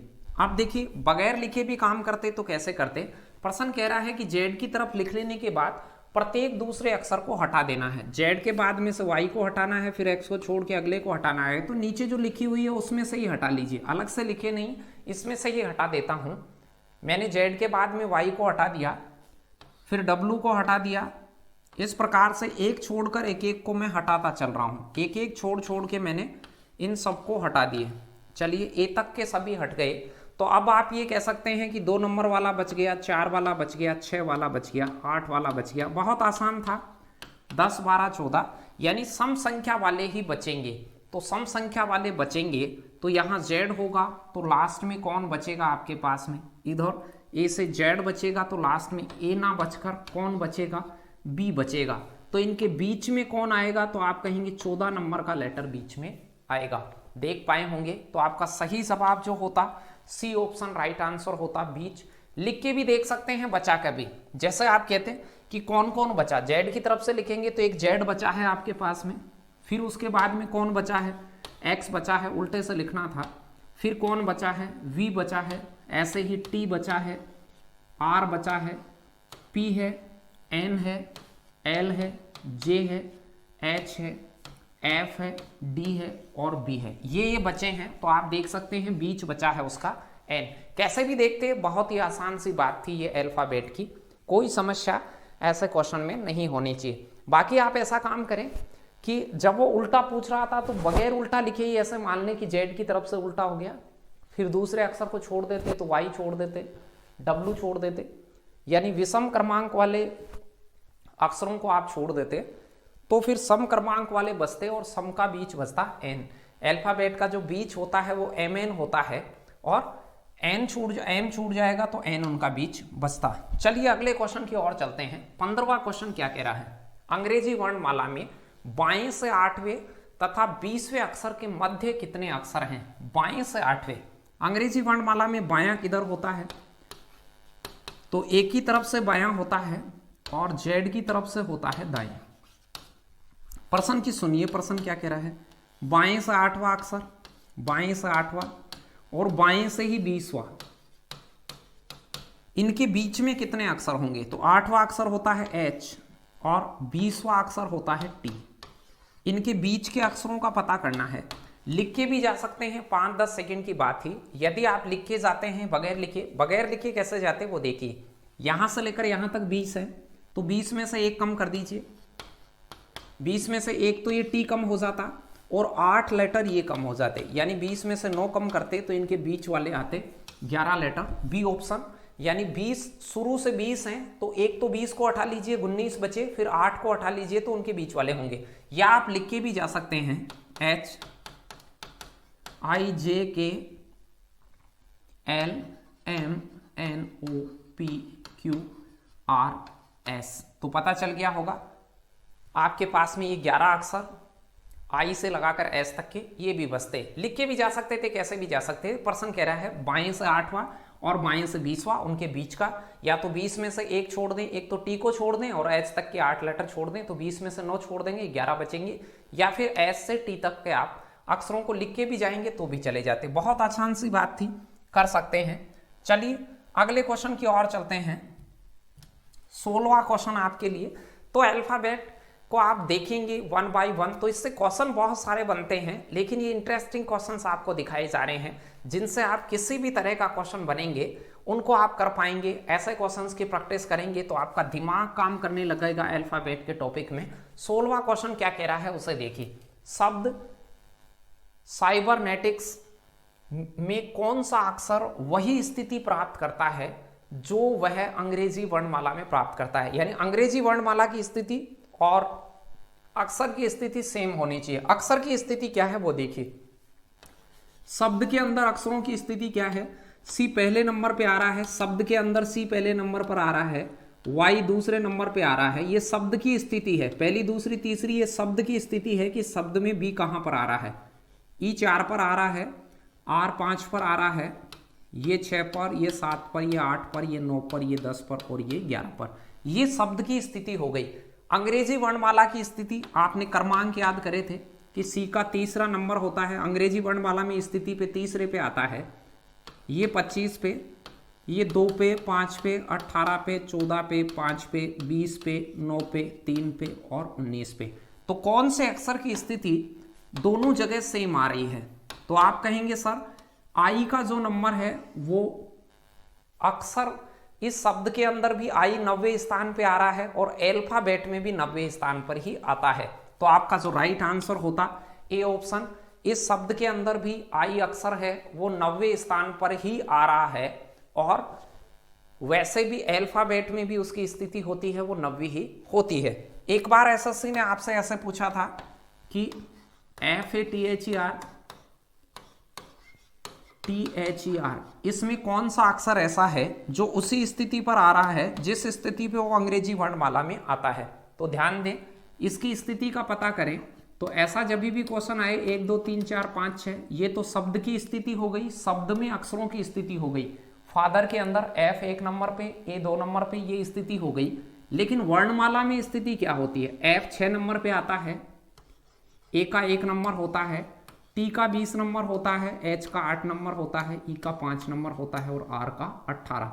तो ई जो लेटर है वो सेम आ रहा है। तो फादर में पूछता है यही स्थिति, तो फादर में ई सेम आ रहा है और साइबरनेटिक्स में आई की स्थिति वही स्थिति रखता है। अक्सर आई है वो वही स्थिति रखता है जो कि अंग्रेजी वर्णमाला में वो रखता है। चलिए आगे बढ़ते हैं। तो अब 17वें क्वेश्चन की ओर चलते हैं। तो इसी प्रकार से 10-15 और इंपॉर्टेंट क्वेश्चंस मैं आपको कराऊंगा। और भी जो वर्णमाला से रिलेटेड टॉपिक होते हैं उनको अलग अलग से मैंने डिजाइन कर करके आपके लिए लाया हूं, तो उन्हें भी आप बिल्कुल तल्लीनता के साथ देखें। फ्रीक्वेंट में ऐसे कितने अक्षर युग्म हैं जिनमें प्रत्येक के बीच आगे और पीछे दोनों ओर उतने ही अक्षर हैं जितने कि उनके बीच अंग्रेजी वर्णमाला में होते हैं। तो ये क्या कह रहा है, प्रश्न को समझिए, प्रश्न क्या कहना चाहता है। एक मीनिंग लिखता हूं मैं, APPLE, खूब सुनी होगी मीनिंग को। देखिए इसमें कुछ अक्षर युग्म बनते हैं। अब ये युग्म कौन से बनवा रहा है? जैसे ए और ई को देखिए, ए और ई को आप देखते हैं तो ए और ई के बीच में 3 अक्षर हैं और अल्फाबेट में भी इनको देखेंगे, अंग्रेजी वर्णमाला में भी इनको देखते हैं तो इन दोनों के बीच 3 अक्षर होते हैं। अंग्रेजी वर्णमाला की स्थिति और इस अक्षर में इन दोनों की स्थिति सेम है। इससे पिछले वाला था केवल एक अक्षर की स्थिति सेम थी, लेकिन यहां देखिए दोनों दो अक्षरों के पेयर की स्थिति सेम है। यानी प्रश्न ये कह रहा है कि प्रत्येक के बीच में उतने अक्षर हों जितने कि उनके बीच अंग्रेजी वर्णमाला में होते हैं। अंग्रेजी वर्णमाला में 3 होते हैं और मीनिंग में भी 3 मिल गए, तो उसे एक जोड़ा आप मान ले। अब इस जोड़े को ढूंढेंगे कैसे? जैसे फ्रीक्वेंट था तो उसमें उस जोड़े को कैसे ढूंढते हैं? जोड़ा ढूंढने का तरीका ऐसा होता है, मान लो आप ए से ई तक ढूंढते हैं तो या तो अल्फाबेट बोलिए या गिनती बोलिए। देखिए अल्फाबेट कैसे, जैसे ए से बोलोगे A B C D E, जहां पर ई आया और ई ही बोलने में आया, एक पेयर हो गया वो। लेकिन अल्फाबेट बोलना थोड़ा सा मुश्किल होता है, आप उतना सहजता से अल्फाबेट को नहीं बोल पाते हैं जितनी सहजता से आप गिनतियों को बोलते हैं, क्योंकि अल्फाबेट बीच बीच से उचक उचक के बोलनी पड़ेगी तो आपको समस्या आ सकती है। तो आप क्या करें, जब भी ऐसा क्वेश्चन दे तो आप उसके नीचे इनकी नंबरिंग डालें। जैसे ए 1 नंबर आता है, P 16 number, P 16 number, L 12 number और ई 5 नंबर। इस नंबरिंग डालने के बाद इसे गिने। जैसे गिनती बोलना स्टार्ट करें, 1 से चालू करें, 1 2 3 4 5, तो जहां गिनती पूरी बोलने में आ जाए एक जोड़ा।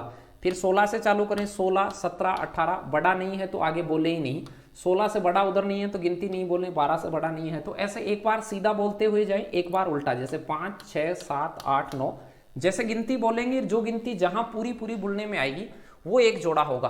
तो चलिए इस प्रकार से ढूंढते हैं और फटाक से क्वेश्चंस की प्रैक्टिस करते हैं। फ्रीक्वेंट के ढूंढते हैं, तो मैंने कहा इसके नंबर डालिए, 6 number, 18 number, 5 number, 17 number, 21 number, 5 number, 14 number और 20 नंबर। ये नंबर बहुत अच्छे से याद होने चाहिए आपको। नंबर याद होंगे तो जगह जगह आपको उन्हें यूज लेना आएगा और थोड़ा सहज रहेंगे। बहुत सारों ने याद कर ही लिए होंगे, कुछ हमने भी देखे हैं, कुछ आप प्रयास कीजिए तो ये याद आराम से हो जाएंगे। अब मैंने कहा जैसे ही ये गिनतियां डाल लें, इनके क्रमांक डाल लें वर्णमाला के, तो आप क्या करें, गिनती गिनना प्रारंभ करें फास्ट से। 6 से चालू करें, 6 है तो 6 से चालू करें, 18 है तो 18 से चालू करें, तो 6 से चालू करके गिनती बोलें, 6 7 8 9 10 11 12 13। कोई भी गिनती जहां पर देखिए जैसे 5 लिखा हुआ है और 5 ही गिनती बोलने में आया तो वो एक पेयर हो जाएगा। तो यहाँ 6 से कोई पेयर नहीं है। फिर 18 से चलिए, 18 19 20 21, देखिए पेयर मिल गया। 18 से गिनती बोली तो 21, 18 के बाद 19 20 21 पे जाके पेयर बन गया।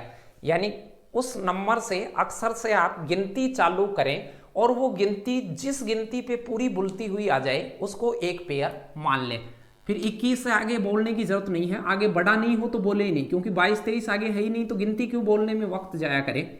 फिर देखिए 5 से बोलिए, 5 6 7 8 9 10, कोई भी नहीं है। 17 18 19 20 21, कोई नहीं है। 21 से बड़ा नहीं है। 5 6 7, जाते समय एक जोड़ा है, लेकिन आगे और पीछे दोनों तरफ से ढूंढना है। जब भी आपसे कहे या नहीं कहे, दोनों ओर से ढूंढना है। अब देखिए क्या करते, इधर से आए, फिर वापस से 20 21 22 23, बड़ा नहीं है बोलेंगे नहीं। 14 15 16 17, 17 पे आ गया। 14 और 17 देखिए एक जोड़ा हो गया, 14 15 16 17। 14 से चालू करें, 17 पे 17 बोल गया तो एक जोड़ा हो गया। 18 19 आगे बोले, आगे नहीं है। फिर 5 से चालू करें, 5 6 7 8 9 10, कहीं भी पूरा बोलने में नहीं आ रहा है। 21 से आगे बोले ही नहीं, क्योंकि बड़ा नहीं है तो बोले ही नहीं।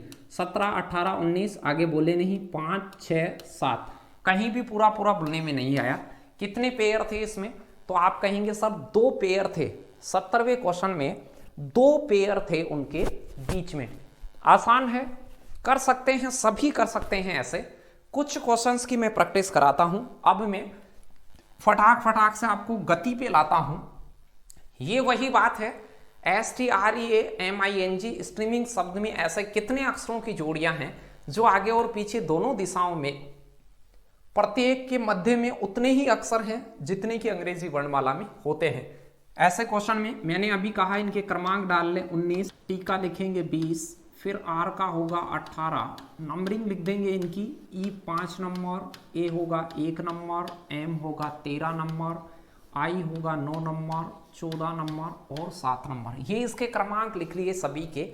एस 19 नंबर पे आता है, टी 20 पे। क्रमांक लिख के आप धड़ाधड़ से गिनतियां बोलें। गिनतियां कैसे बोलेंगे वो आप सीख चुके हैं। 19 से चालू करें, 19 20 जो गिनती पूरी बोलने में आ जाए वो एक जोड़ा होगा। 20 के बाद 21 22 23, आगे कोई बड़ा नहीं हो तो बोलने की जरूरत नहीं है। फिर 20 से बोलेंगे तो आगे बड़ा नहीं है। 18 से बोलें तो 19 20 बड़ा नहीं है। 5 6 7 8 9 10 कोई नहीं है। 1 2 3 4 5 कोई नहीं है। 13 14 15 16 नहीं है। 9 10 11 नहीं है। यानी एक बार आप हर अक्षर से गिनती से स्टार्ट कर करके बोलेंगे, जो गिनती जहां पूरी बोलने में आ जाए उसे एक पेयर आप मान लेंगे। फिर देखिए वापस से आएंगे, जाते समय एक पेयर है 7 8 9, एक पेयर ये मिल गया आपको। 10 11 12 13 14 15 फिर नहीं है। 14 15 16 17 18 19 20, एक पेयर ये हो गया 20 और 14 का। फिर 9 10 11 12 13 14 कोई नहीं है। 13 14 15 16 17 18, 1 2 3 4 5 5 6 7 8 18 19 20 कोई नहीं है। यानी कि आप हर अक्षर की गिनती से गिनती को बोलना स्टार्ट करेंगे। जो गिनती जैसे 18 बोल रहे हो और वहां पे 18 नजर आ रहा है तो उसे एक पेयर मान लेंगे। तो कितने पेयर हो गए थे इसमें? 3 पेयर हो गए थे। बहुत आसान सी बात है, इनकी नंबरिंग डालें, नंबरिंग को अच्छे से याद करें। नंबरिंग डाल के वहां से बोलेंगे फटाक फटाक से तो वो आपको अच्छे से याद हो जाएंगे। चलिए एक दो क्वेश्चंस की और प्रैक्टिस करते हैं। गवर्नमेंट शब्द में ऐसे कितने अक्षर युग्म हैं जिन्हें प्रत्येक के बीच आगे और पीछे उतने ही अक्षर हैं जितने कि उनके बीच अंग्रेजी वर्णमाला में होते हैं? तो अभी मैंने कहा इनके क्रमांक डाल लीजिए। ये 7 नंबर, फिर 15, फिर 22 है, फिर 5 है, फिर R है उसे 18 अलग से लिख लीजिए। फिर N है वो 14 हो जाएगा, M होगा वो 13 हो जाएगा, E होगा वो 5 हो जाएगा, N होता है 14 और T होता है 20। इनका नंबर आपने उस पर डाल लिया। वो मैंने गिनतियां लिख दी हैं उन सब के क्रमांकों के। आप धड़ाधड़ आप गिनतियों को बोलेंगे। यहाँ से 7 से स्टार्ट करेंगे। 7 8 9 10 11 12 13, 13 और 7 का एक क्रमांक बन गया। 7 से गिनती चालू करें, 13 पे जाके पूरी बुलती है तो एक पेयर बन गया, जैसा क्वेश्चन मांग रहा है वैसा। फिर 14 15 आगे भी बोले, हो सकता है कोई आगे भी जोड़ा हो। फिर 15 16 17 18, 15 से 18 पे जा रहा है ये। 16 17 18 दिख गया होगा, 18 पे पूरा। 19 20 21 22 आगे नहीं है। 22 से बड़ा नहीं है तो 22 23 ऐसे बोले ही नहीं, क्योंकि 22 से बड़ा होगा तो गिनती बोले। 5 6 7 8 9 10 11, 18 19 20 21 नहीं है। 14 15 16 17 नहीं है। 13 14 15 16 नहीं है। 5 6 7 14 15। जाते समय आपको 2 जोड़े मिले हैं। वापस से आइए टी की तरफ से, तो 20 21 22 तो बड़ा ही नहीं है, बोले ही नहीं। 14 15 16 17 18 ये आ गया। 14 से 18, 14 15 16 17 18, 14 से 18 पे पूरी गिनती है। 19 20 आगे नहीं है। 5 6 7 8 9 10 11 12 नहीं है। फिर 5 13 14 ये रहा एक जोड़ा चौथा। तो ऑप्शन को ध्यान दीजिए। ऑप्शन में देखिए 3 से अधिक, 3 भी नहीं था ऑप्शन में। 1 2 और 1, 1 भी नहीं, 1 या 2, तो 3 से अधिक ऑप्शन था। डी ऑप्शन को पिक करते। यहाँ पर जोड़े और भी होते हैं, सारे ढूंढते, लेकिन इस प्रश्न में सारे ढूंढने की जरूरत नहीं थी। 3 से अधिक यानी 3 आ गए थे तो ही आप 3 से अधिक लगा देते, क्योंकि ऑप्शन में 3 भी नहीं था। तो समझ पाए होंगे जोड़े कैसे ढूंढना है।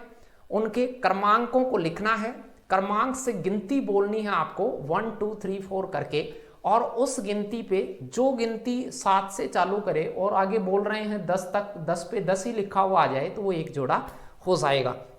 चलिए एक आध क्वेश्चन की और प्रैक्टिस करवाता हूं, फिर दूसरे प्रकार के प्रश्नों को देखते हैं। 20वां क्वेश्चन, शब्द किलिंग KLING में अक्षरों के ऐसे कितने जोड़े हैं? KLING। तो मैंने उस जोड़े ढूंढने का तरीका बताया कि इनके क्रमांक लिखने। ये 11 नंबर होता है, ये 12 नंबर होता है, ये 9 नंबर होता है और ये 14 नंबर होता है। गिनती बोलिए। अब देखिए 11 से 12 जोड़ा बन गया होगा, 11 12 13 14। 11 से 2 बन रहे हैं, 11 से आगे भी गिनती बोल के देखें, 11 12 13 14 2 बन रहे हैं, 11 से 2 बन रहे हैं। फिर देखिए 12 से बोलिए, 12 13 और 14, एक 12 14 का बन रहा है। 3 जोड़े स्टार्टिंग में ही मिल गए आपको। फिर 9 10 नहीं है। वापस आएंगे तो जोड़े क्या होंगे? 14 15 16 17 नहीं है। 9 10 11 ये मिल गया, एक जोड़ा यहाँ से वापस आए, 14 और 7, सॉरी 7 भी है यहाँ पर, 7 है, तो 11 12 13 14, ये 3 तो शुरू में मिल गए थे, यहाँ लास्ट में 7 और है, जी है तो ये 7 और है, जी को लिखा नहीं, तो 7 8 9, एक जोड़ा ये मिलेगा आपको, फिर 10 11, 7 से एक ये बनेगा, फिर 9 10 11 एक ये बनेगा, तो 3 जो रेड वाले हैं और 3 ये ब्लैक वाले हैं, तो कितने जोड़े बने, डी ऑप्शन 6 पेयर बने। ऐसे लास्ट में वो 7 लगा लेना, किलिंग में 11 रहा, 12 रहा, 9 रहा, 14 और 7, फिर इनमें आपने जोड़े बोले, तो बहुत आसानी से बोल सकते हैं, मुझे नहीं लगता कि आपको इनमें कोई समस्या अब रहने वाली है। आसानी से 1 बाय 1 आप बोलते चलें, जिससे कि ये बिल्कुल आसान हो जाए और ढूंढ पाएंगे। चलिए कुछ और क्वेश्चंस देखते हैं। अब कुछ डिक्शनरी से रिलेटेड, डिक्शनरी क्रम से रिलेटेड वो अलग से मैंने टॉपिक बनाया है आपके लिए, लेकिन डिक्शनरी में मीनिंगों से रिलेटेड, अर्थपूर्ण मीनिंगों से रिलेटेड। अब देखिए ये क्वेश्चन ऐसे हैं कि आपको मीनिंगें आती हैं, वैसे ज्यादातर क्वेश्चंस में बेसिक मीनिंगें ही आती हैं जो आपके बोलचाल या दैनिक जीवन में कहीं ना कहीं सुनी हुई हो या काम आती रहे, लेकिन फिर भी आपको डिक्शनरी आना जरूरी है। टीचर इसमें कुछ नहीं कर सकता। आपको यदि डिक्शनरी में वो मीनिंगें आती हैं, अर्थ आते हैं, तो कुछ ऐसे सवालों को आप कर सकते हैं। बहुत कम पूछे गए, लेकिन फिर भी हम बात करेंगे उसकी। हार्टलेस को कितने स्वतंत्र सार्थक शब्दों में, सार्थक शब्द होता है जिनका अर्थ निकले कुछ ना कुछ, विभक्त किया जा सकता है, जबकि अक्षरों के क्रम को न बदला जाए। अक्षरों का क्रम बदलने में नहीं आना चाहिए, और ना ही एक अक्षर को एक से अधिक बार प्रयोग किया जाए। अक्षर ज्यादा बार प्रयोग भी नहीं हो और उनका क्रम भी नहीं बदले, तो क्रम नहीं बदले तो एक से अधिक बार प्रयोग भी नहीं करना है। तो इसके कितने सार्थक शब्द बनाए जा सकते हैं, तो मैक्सिमम अप्रोच को लीजिए। सार्थक शब्द क्या बन सकते हैं, ध्यान दीजिए, शुरू से एच लेता हूं, कोई मीनिंग नहीं है, ई लेते ही मीनिंग बन गई, ही एक मीनिंग बन गई। आप एक एक अक्षर से देखें, जब अक्षरों का प्रयोग नहीं हो तो शुरू के दो, एक को लें, फिर 2 को लें, फिर 3 को। अब देखिए ही तक मीनिंग बन गई, ही यानी होता है वह है। इसके आगे देखिए, अब इसके आगे लीजिए ए कोई मीनिंग नहीं है, ए आर कोई मीनिंग नहीं है, ए आर टी आर्ट बन गई, ही आर्ट, और फिर बन गया लैश, ही आर्ट और लैश, LESS, लैश यानी रहित। कितने सार्थक शब्द बनाए जा सकते हैं, 3 सार्थक शब्द बनाए जा सकते हैं। अब इसमें आप मीनिंगों को जानते हैं, ये तोड़ सकते हैं तो बन सकते हैं, बाकी कुछ नहीं है। कुछ लोग ये भी समझ सकते हैं कि सर HEART ये भी तो बनती है, लेकिन प्रश्न ने कहा है एक से अधिक बार प्रयोग नहीं होना चाहिए। ही में और आर्ट में प्रयोग हो गया तो दोनों में एक साथ प्रयोग नहीं हो सकता, तो डबल प्रयोग नहीं कर सकते। सिर्फ सिंगल प्रयोग में आप इसे तोड़ के देख लें, सिर्फ एक बार ही होना चाहिए, क्रम भी आगे पीछे नहीं होना चाहिए।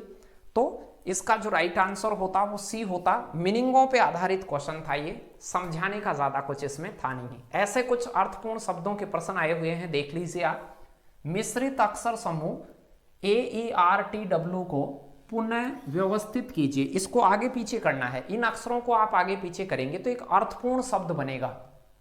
अर्थपूर्ण शब्द बनाए और उस अर्थपूर्ण शब्द का मध्य अक्षर कौन सा होगा, तो ये थोड़ा सा इजी है। देखिए इसमें W है, TERA है, तो वोटर बनेगा, WATER, वाटर यानी जल, तो उसका मिडल जो लेटर होगा वो T होगा। आसान बात थी ये, मेरे हिसाब से ऐसे क्वेश्चन में तो ज़्यादा समस्या नहीं होनी चाहिए। जानी पहचानी सी दैनिक जीवन में काम आने वाली कोई मीनिंग उनसे बनती हो और बेसिक बनेगी। ऐसे नहीं है कि कोई लिटरेचर की कोई मीनिंग बनेगी वो आपके लिए बहुत बड़ी रॉकेट साइंस होगी। छोटी मोटी मीनिंगें बनती हैं इनमें से, और बड़ी कोई ऐसी मीनिंग बन रही हो जो आपके बस में नहीं हो और माइनस मार्किंग हो तो आप कभी भी उसे नहीं छेड़े, प्रश्न को लीव कर दें। बहुत कम पूछे गए हैं, फिर भी आप थोड़ा सा ध्यान दे लें, प्रैक्टिस कर लें उनकी। अक्षर OEHM में से प्रत्येक अक्षर को प्रत्येक शब्द में केवल एक बार प्रयोग करना है, आगे पीछे करने से कितने अर्थपूर्ण अंग्रेजी शब्द बनेंगे। ऐसा भी बहुत मुश्किल टास्क वाला क्वेश्चन होता है। इसमें भी आपको आगे पीछे करने से इसमें HOME मीनिंग बनेगी, होम। अब ऐसी कितनी बनेंगी, अब इसको आगे पीछे कर करके देखेंगे तो बाकी किसी में भी अर्थपूर्ण नहीं बनेगी। मैंने चेक कर लिया है उनको, तो एक ही बनेगी, बहुत सारी मीनिंग बना बना के चेक करनी होती है। ऐसे ऐसे क्वेश्चंस में भी आपको निश्चित तरीके से पता हो, जैसे यही क्वेश्चन रिपीट हो जाए तो आप निश्चित तौर से एक लगा दें, इससे होम बनेगी और कोई भी अर्थपूर्ण मीनिंग डिक्शनरी की नहीं बनेगी, कोई सी भी नहीं बनेगी इससे। वैसे अरेंजमेंट करेंगे तो बहुत सारे बनेंगे। 24वां क्वेश्चन देखिए क्या कह रहा है। तो ये मीनिंगों से रिलेटेड प्रश्न है, इनको आप इतनी ज्यादा देखने की जरूरत नहीं है। ऐसे क्वेश्चन तो डायरेक्ट ही परीक्षा में करें, यदि वो आपको जाना पहचाना है तो वो हो जाएगा, अन्यथा वो नहीं होगा।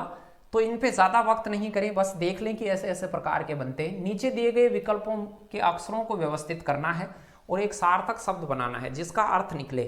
तो इसमें दिख रहा होगा HOUSE, ये तो बहुत आसान विकल्प थे। हाउस समझते होंगे, हाउस HOUSE हाउस होता तो उसका अंतिम अक्षर क्या होगा, उसका अंतिम अक्षर होगा ई। तो डी ऑप्शन आपका राइट आंसर हो जाता। अंतिम अक्षर हाउस में HOUSE में ई हो जाता उसका अंतिम अक्षर। चलिए अगला कुछ और क्वेश्चन देखते हैं। यहाँ एक अरेंजमेंट का क्वेश्चन था कि संख्या का वह संयोजन चुने जिसके अनुसार अक्षरों को व्यवस्थित करने पर एक सार्थक। ये तो आसान है, ऐसे क्वेश्चन को छोड़ के नहीं आए, ये बिल्कुल आसान क्वेश्चन है। क्यों है आसान? क्योंकि यहां से आप देखिए नीचे जो क्रम है 1 2 3 4 5 6 है, उनका क्रम है। तो ए ऑप्शन को लगा ले पहले आप, ए ऑप्शन को लगाते 5 नंबर वाला पहले, तो 5 नंबर का मतलब बी पहले, फिर 3 नंबर, तो 3 नंबर पे ई है, फिर 6 नंबर, फिर 6 नंबर पर ए है, फिर 1 नंबर पर यू है, फिर 2 नंबर टी है और 4 नंबर वाई है। ब्यूटी, तो ब्यूटी का मतलब होता है सुंदर। तो आपका सही आंसर हो जाता ए ऑप्शन। सार्थक शब्द किसी एक ही विकल्प में बनेगा, ये तो विकल्प पे आप डाल डाल के देख लें। तो 25वें नंबर का क्वेश्चन का उत्तर हो जाता ए ऑप्शन ब्यूटी यानी सुंदरता जो आप देखते हैं वो ए है। चलिए तो अगले की ओर चलते हैं। ये भी एक छोटा सा क्वेश्चन पूछा हुआ है, 5-7 बार रिपीट है ये क्वेश्चन। SSC रेलवे वगैरह सभी में रिपीट है, आपने कई सारे प्रीवियस पेपर बुकों में देखा होगा। नीचे दिए गए अव्यवस्थित शब्दों को अर्थपूर्ण क्रम में व्यवस्थित करने पर उसका अंतिम अक्षर कौन होगा? अर्थपूर्ण मीनिंग बनेगी इनको अरेंजमेंट करेंगे तो। यदि शब्द जो बनेगा वो किसी खेल से संबंधित है, ये खेल से संबंधित है NABMODINT, तो इसको थोड़ा सा अरेंज करेंगे तो खेल का नाम बनेगा बैडमिंटन, BADMIN।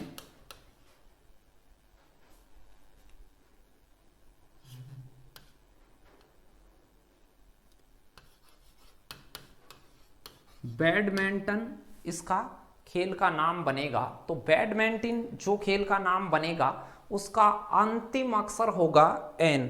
तो बहुत आसान था, BADMIN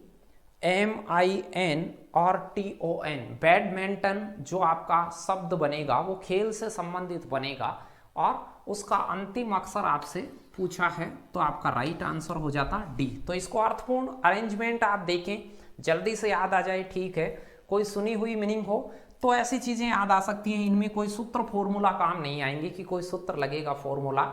ऐसा भी देखिए ये भी आसान है, खैर इसमें भी ऑप्शन के अकॉर्डिंग आप जाएं तो आसान होता है।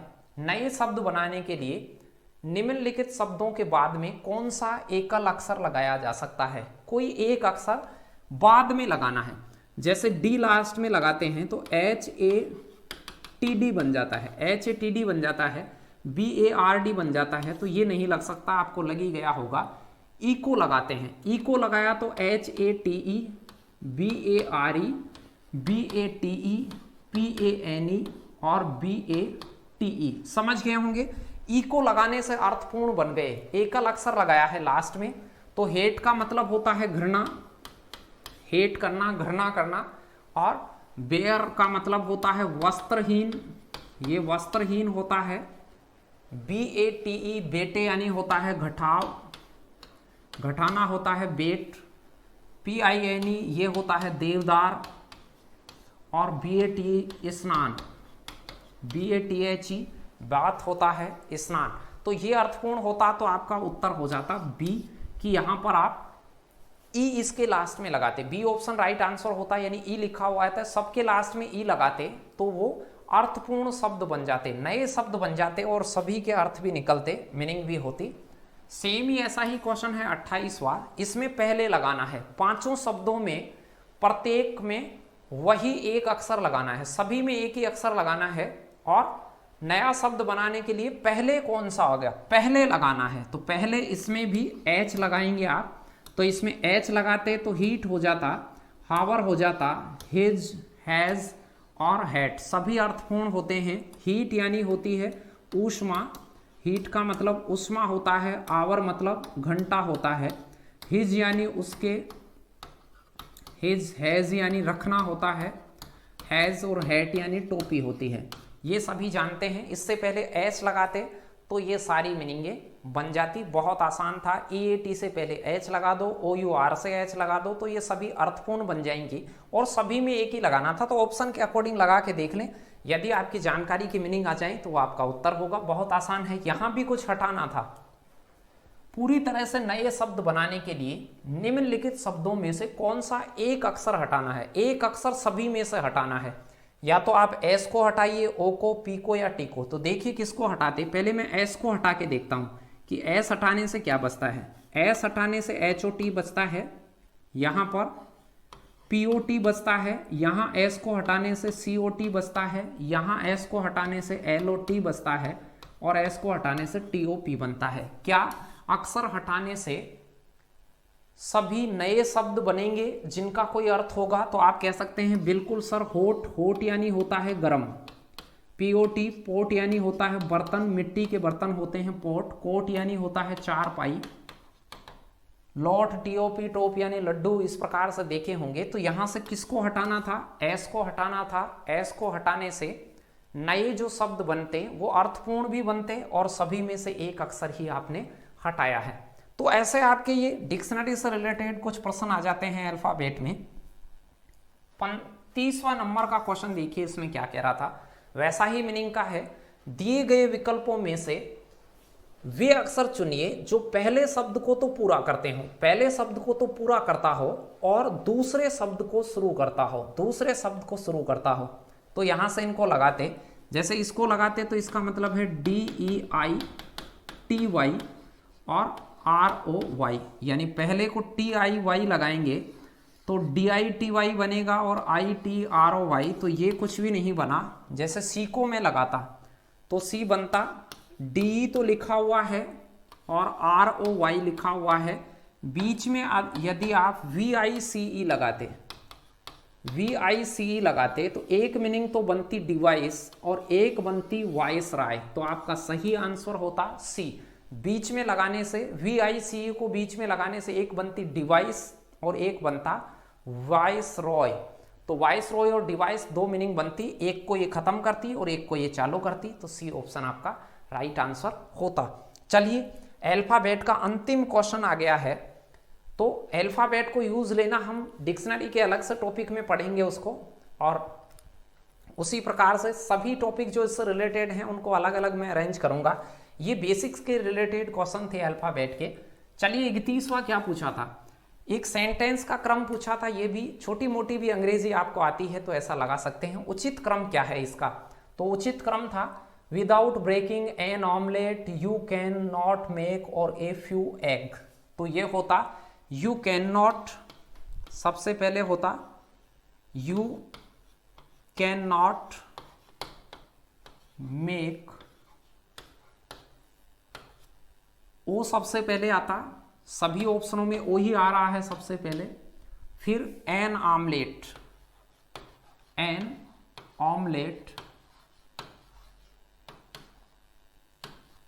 एन ऑमलेट, तो फिर एन आता उसके बाद में। तो ये एन यहां पर भी आया है और यहां दूसरे वाला आता, पहले पे ये आता, फिर दूसरे पे ये आता, फिर क्या आता? An omelette without breaking, without VITHOUT, without BREAKING, breaking, a few eggs. तो समझ गए होंगे कौन सा आता। पहले आता you can not make an omelette without breaking, और चौथा आता a few eggs. You can not make an omelette without breaking a few eggs. तो आपका जो सही उत्तर होता वो सी ऑप्शन होता। ओ वाली सबसे पहले, फिर उसके बाद एन वाला हिस्सा, फिर एम वाला हिस्सा और पी, जिससे एक उचित क्रम में ये लग के अर्थ देने लगता। तो ये कुछ आपके अल्फाबेट से रिलेटेड पसंद थे और आपने इनको जाना, देखा, एंजॉय करा और ऐसे ही आप पढ़ाई को अच्छे से करते रहें, एक एक बार उनको देखते रहें, प्रैक्टिस सेट से आप उनकी प्रैक्टिस लगाते रहें, जिससे कि आगामी फ्यूचर में लगने वाली जितनी भी एग्जाम है उनमें आप अच्छे मार्क्स गेन कर सकें। चलिए, तो इसी के साथ अल्फाबेट टॉपिक के ये क्वेश्चन समाप्त होते हैं। फिर से नए टॉपिकों की प्रैक्टिस जारी रखें, हंसते रहें, मुस्कुराते रहें और पढ़ते रहें।